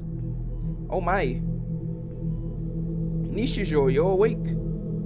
She smiled gently at me. What a great nurse she was. Wait, it felt like I'd seen her somewhere before. Well, now I remember. I met her when I gone to see Dr. Takashina. What was her name again? Couldn't remember, so I glanced at the name tag on her chest. Husky, it read. Right, Husky. How are you feeling? She offered me a thermometer. I took it, without really thinking about what was going on. Take your temperature for me, okay? Couldn't say no if she was going to be this nice. My head was overflowing with doubts, but I put the thermometer under my arm anyway. Then the memories burst inside my head. I remember what had happened before. up on the roof. After I had given up on saving Nanami, I charged Shogun in his wheelchair. There was nobody there. I'd fallen over and found myself holding a Dark Spider helmet. Count Dark Spider was a famous villain from the movie Spark Wars. His all-black silhouette was famous even in Japan. I never expected in a million years to find that Shogun was wearing a Dark Spider cosplay. All my anger melted away, replaced by confusion. I stood up and looked at the wheelchair. Nobody was on it. There was a black hooded robe draped over the back of the chair. It was part of the Dark Spider's costume too. I looked around me to see if anyone else was there, but there wasn't. I was the only person on the dark roof. Then the media came rushing in. They surrounded me with microphones, cameras, and lighting. There was nowhere to turn. I didn't count how many people there were, but there were at least a dozen. The sheer intensity of them all terrified me. I wanted to run, but I couldn't move an inch. They were crushing me. Nishijo, what did your psychic powers tell you? Does this mean you failed to find out who's behind the New Gen murders? Does that Dark Spider helmet have something to do with your powers? Nishijo, would you please answer us? If this is the end of the show, you just hijacked the airwaves for nothing. What was the point of all this? Are you trying to use New Gen murders to get famous? Don't you think that's a little inappropriate? Have you ever talked to Yuri Brightman lately? What did you talk about? Do you think there's a connection between the earthquake and New Gen? Is that anime figurine you're holding in your hand some kind of ritual? Did anime games make you do this? Sorry. Nishijo. The lights were so bright. It felt like my flesh was burning under a midsummer sun. There were so many people around me that the heat of their bodies was making my head feel woozy. My vision was spinning. I was pushed into a corner, panicking. I couldn't breathe.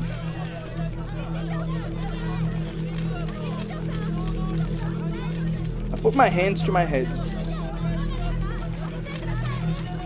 I couldn't see a thing. I didn't want to see a thing. I couldn't hear a thing. I didn't want to hear a thing. I couldn't feel a thing. I didn't want to feel a thing. Stop. Stop it! And as I screamed, my mind went blank, like it had short-circuited.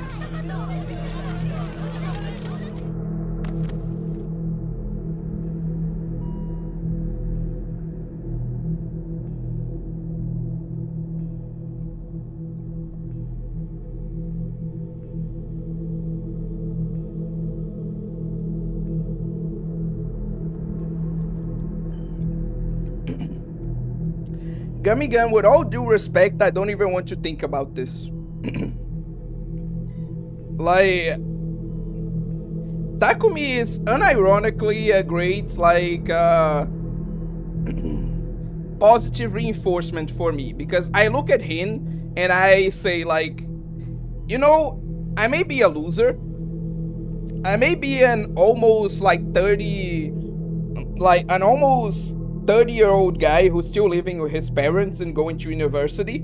I may like have a YouTube channel that like only like recently started earning any sort of money. Like I may struggle with like a lot of issues, but no matter how bad I get, like I never been even close to like how bad Takumi is. Like he's a great positive reinforcement in the sense of as much of a loser as I am at least not that bad. So I don't even want to think about like what would happen if this was my song, man. Like, nah, I'm not even considering that, nah.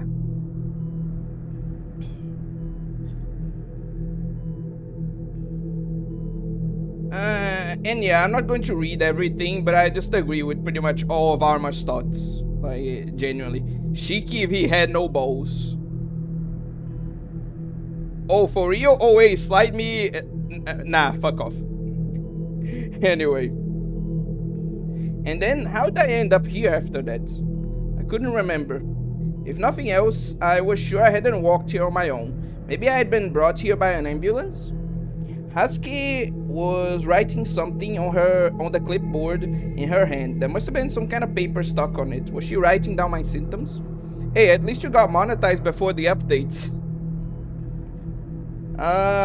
Welcome to the stream, Genérico Jerônimo. And like, you know what the funniest thing about that is? Like, not to brag or anything, but I'm really not that far off from like the updates. Like, even if like the update had come before I got monetized, obviously it would have sucked. But I genuinely like am not that distant to like getting to the new like required amount of hours. Like, I genuinely am how do I say this? Like, my streams are getting like an average of like close to 50 hours, like 50 watch hours. Like every stream is getting like close to 50 hours, right? And I do 3 streams a week, so I would get 150 hours just off the streams like that I made on that week, right? And like I still make like a couple of watch hours from like older videos and older streams. So like really, if I can get to that to be my average, to like if I can get every stream to get like 50 watch hours or more, and I can do so consistently, like I'm pretty sure that I can get 175 or more hours per week, which is more than enough to fulfill the new requirements.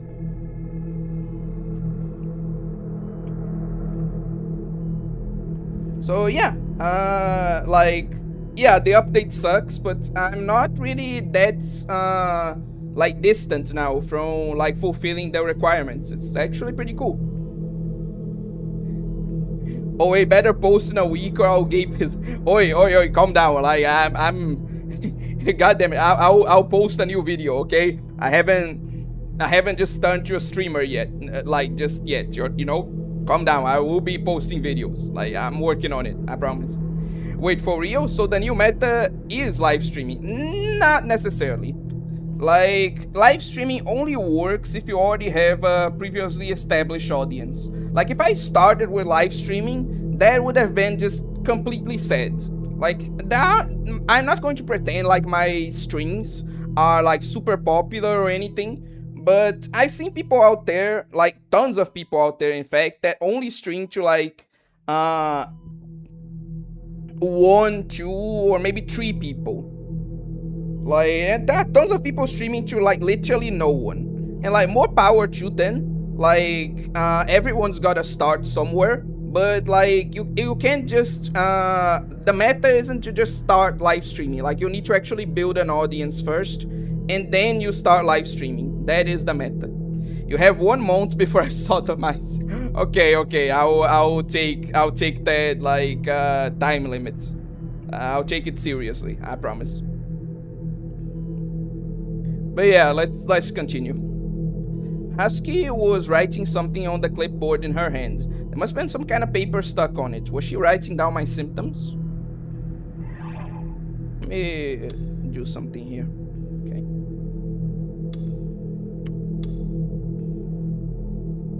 And yeah, I'll leave this like clear here for this. And perfect. I was able to check the time from the simple, nondescript wristwatch on her arm. It was just past 6 in the morning. I've been out for a long time from the look of it.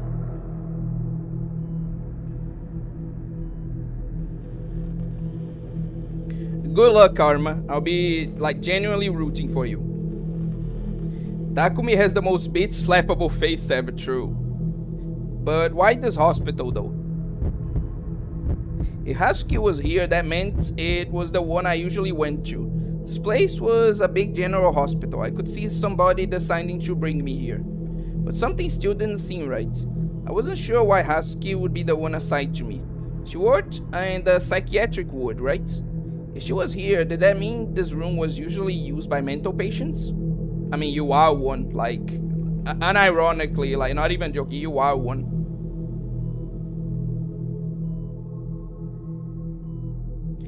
You know, I'm really surprised. Husky's eyes were wide open and she was looking at me closely. Didn't think you'd wake up. Huh? She was making it sound like it would be strange for me to wake up. Or was that a joke? Was she trying to say that a loser like me would be better off spending the rest of his life asleep so he didn't bother anyone else? Yes. If even my nurse was trying to tell me I was a loser, maybe I would be better off that, yes. You had one chance to redeem yourself and you failed. But Husky's words were the exact opposite of what I had expected. You were in a coma for almost a month. You were asleep and nobody could wake you up. What? When was 1 month ago? What day is today?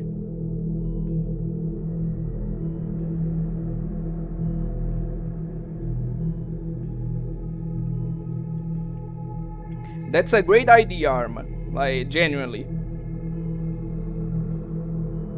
There's nothing I find more annoying than like people who like try too hard to be different, you know? Like, there's nothing wrong with having an unusual opinion, with disagreeing, but like there are some people who try way too hard, you know? And you can tell that you get the point. Like, I hate like outright contrarians too, but because there's a difference in just having like a like different opinion from the majority and just being an outright contrarian, you know?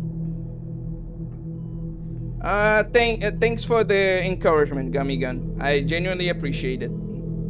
Anyway, I want you to stay calm as I tell you this. Today is October 28th. October 28th. That matched with my memories perfectly. 1 month ago would have been the day that I witnessed the crucified murder. Oh God, please tell me we're not doing this plot. Please tell me we're not doing this again. Oh God, I hate this sort of plot. Please, no. I fell silent in pure shock. Alright, I need to tell the doctor. There are more important things to do right now than take your temperature.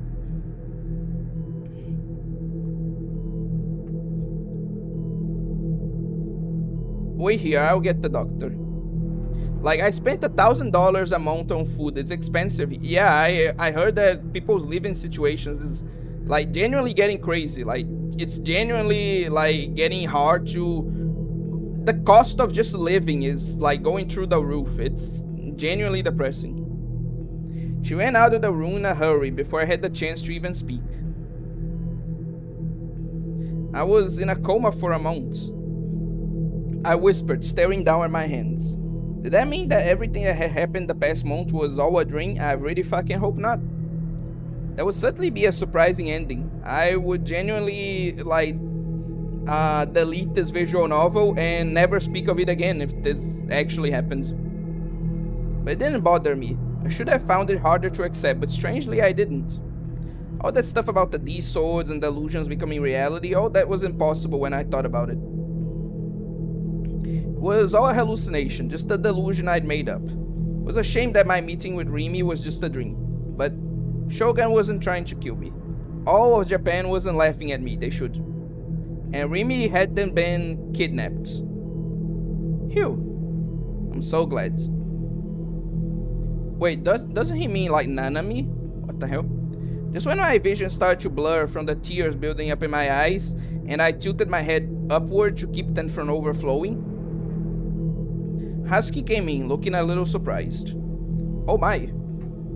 Nishijo, you're awake. She smiled gently at me. I couldn't move, I was too confused. How are you feeling? She offered me a thermometer. I took it, without really thinking about what was going on. Let me take your temperature, okay? Are we in a time loop? I gulped a little as I took the thermometer. It was the same. This was the same thing that had happened just a moment ago. Husky was acting like she'd just come into this room for the first time. I patted my armpit gingerly, scared at what I might find. I just put the thermometer under it a second ago, but it wasn't there. The other thermometer was gone. What I just experienced a delusion? How much was a delusion and how much was reality? Was Shogun still trying to kill me? Was the entire country laughing at me? Instantly, I started to feel miserable and depressed. Your family was here to see you yesterday, but you weren't waking up, so they left around midnight. Your mother will be coming around the time we open for visitors. I nodded, since I didn't even have the strength to answer. Mon, I'm the most embarrassing son in all of Japan. Correct. No, maybe the entire world. Correct. Why did it have to be on TV? The whole country had seen me up there, sobbing and crying. Was almost certainly on YouTube too. Didn't know why they were saying I was some kind of psychic boy. Or why they'd want to broadcast every move of a creepy loser otaku like me on the day of that huge earthquake. The only conclusion I could come up with was that Shogun really had mind control and all. Either way, they'd seen me in all my shame. This wasn't just some internet thing that'd be over in a day or two. Might not even have a peaceful life again. Suddenly an image of Nanami's face flashed in my mind. I bit my lip and squeezed my hands against my thighs. If I had managed to save Nanami, none of that would have mattered. The whole world could have just laughed at me for the rest of my life and I wouldn't have cared. But I hadn't even been able to save her.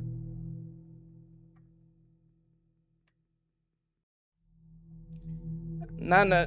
The tears came pouring down my face. What's wrong? Does it hurt somewhere? I shook my head again and again as I cried. Nanami was dead. Nanami wasn't coming back. It was my fault. It was my fault. It was my fault. Because I was such a loser, that's why Nanami had died. Correct? On that roof, I listened to Seiratan, or rather my heart's weakness, talking to me through her and giving up on the diesel without even really trying. I'd chosen to save myself and pretend to be a poor little victim instead of saving her. I hated myself from the bottom of my heart.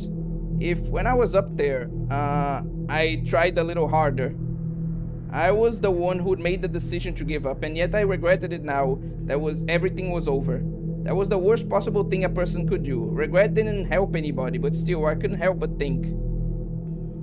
Well, at least he isn't trying to justify his actions, right? At least he realizes he was wrong. That's something. If I could go back to that moment, I'd try a little harder. But of course, even if I did go back, I'd probably make a bunch of excuses to give up again anyway. That was what I always did. God, I was pathetic. Nanami, I'm sorry. Nanami.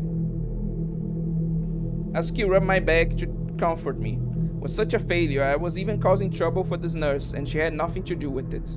But the tears kept coming. There's something you regret, isn't there? But don't worry, I'll make sure your sister will forgive you. No, I'm sure your sister will forgive you. How did she know Nanami was my sister? And I didn't want to hear something so cliched. I hated to say this about Hasuki when she was being so nice to me. There was no way she could understand how I felt. Hated myself so much. I was so pathetic. I kept looking for other people to comfort me when I only care about myself. I'd be better off dead. Maybe I really should end myself. Correct. She was really worried about you yesterday. Wait. Your younger sister's very cute, isn't she? What was she talking about? Nanami, my sister is dead. Shogun had kidnapped her. He chopped off her arm. He locked her up somewhere. She promptly died there all by herself and lonely. The thought of it made me feel like my heart would burst. Is that right? I'm sorry, I must have been mistaken. I'd always thought that Nanami was obnoxious, but thinking back, we'd been siblings for 16 years. She always called me a jerk, but she always been worried about me. It was always so annoying because she was trying to break me out of my miserable life. You only value the things you have when you lose them. When she bought me something to eat from home, she didn't just give it to me, she always tried to make sure we ate together. Normally a girl that age would be trying her best to ignore a creepy older brother like me. Nanami might have been mean, but she always talked to me, she always listened to what I had to say. School even, instead of ignoring me, she actively tried to talk to me. It was pathetic, virgin otaku, but Nanami had always treated me like I was her brother. like I was a person. She was one of the few things that kept me going. Realizing that when it was too late didn't change anything though. But what did she mean by brother then? Huh? Huh? I looked up, unsure what she meant. My eyes were so teary, I couldn't see the look on her face. What had she just said? She kept calling you brother while you were asleep over and over again. It really stuck with me. There was only one person who called me that. Is that true? So excited that I got out of bed and went over to her. I'm sorry, is what true? Nanami, my little sister came here? No, I didn't get her name. She was calling me brother, right? Yes. Where's Nanami now? I told you she went home last night. Her and your mom. Was she hurt? Was Nanami hurt? I'm sorry? No, not in any way that I could see. She doing okay? She was doing okay, right? Yes, well, I don't know if the girl I saw yesterday was Nanami, but the one who was here seemed to be just fine. Nanami was alive.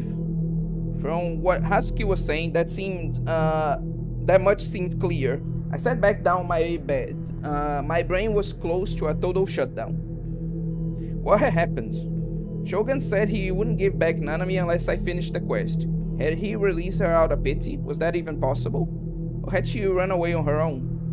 But then what about the hand that had shown up in my room? Husky even said she wasn't hurt. That might have been somebody else's wrist, you know? So he wasn't lying when he said that. Shogun had just been toying with me. He deceived me. No, the fact that he deceived me didn't even matter now. I see. So she was okay. She was okay. She was okay. Nanami had never been kidnapped in the first place. While I was on top of Old Throne trying to grab that D sword, she was probably at home reading manga in bed or going to karaoke with her friends and singing off key.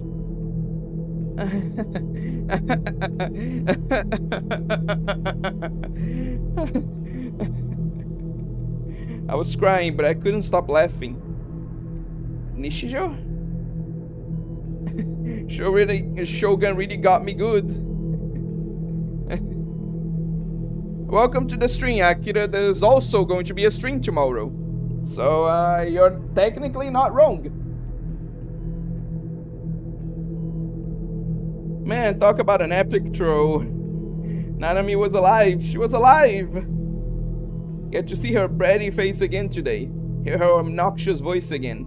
Felt so relieved and so happy. I'm so glad. The tears wouldn't stop, but they weren't the tears of frustration I'd been weeping a moment ago. I'm so glad. Maybe I was a total failure. Maybe I'd given up on trying to save Nanami on my own yesterday. But as long as she was safe, that was all that mattered. The whole world could laugh at me and I wouldn't care. Really, I was just so happy.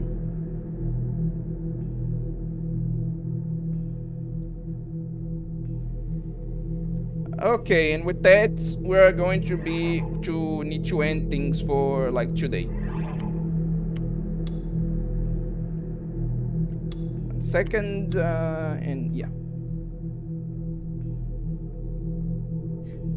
I'll get to the comments and then we'll end stream. First, oh wait, so will you be doing a Nikkei pussy tier list one day? Again, like, that is the plan, but I have a lot of things, including other lists to do before that. Like, it's going to happen, but it's going to be in the future. Anyway, let me go back a bit and like address things before like finishing stream.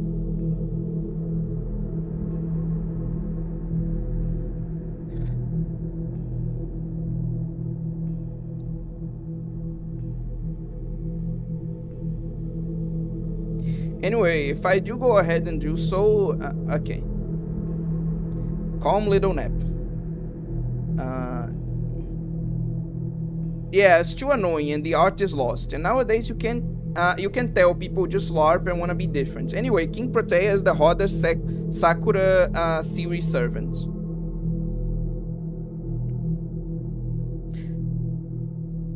I don't know if I'd say she's the hottest, but personally, she is definitely up there. Like, all the Sakura 5 are great, personally. Like, I don't think I genuinely. Well, I don't personally like Melt, but it's not like she's a bad character. I just don't like her personally. But yeah, I definitely say King Protea is up there too for me. America grocery prices make me so scared to be an adult. I don't blame you. Yeah, it's hard for all of us. We must work together with the people we have. We get poor and the rich get richer. And how the world is, Daniel Blackrock. Kill every soul at Blackrock, maybe Nestle too. Maybe a few more like companies and branches of government. Anyway, moving on. Mewtwo, the best sight in this universe. It hurts his D sword. Don't moan like that, away. I'm getting ideas. Stop. Takumi, you should delude yourself now. To be fair, this is kind of the relationship between siblings. Not gonna lie. Anyway, that laughter was way too good. Maybe a way should tap into the voice acting niche. I'll think about it. At least we know she's alive. Frankly, I'm glad for at least that, frankly. Imagine Chime's grip power. Oh god. I heard that Arknight's this before I went back to work. You're not slipping that by me, buddy. Uh-huh. Like, what are you gonna do about it?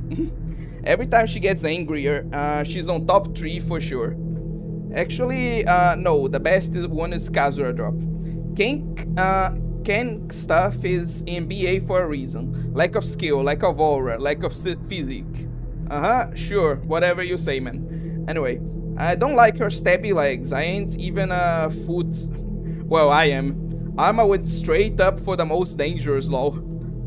I mean, like, nothing wrong with liking a woman who would actually just kill you, you know? Used to be a genuine dickhead to my brother, and then one day I started thinking he's cool enough to hang with him.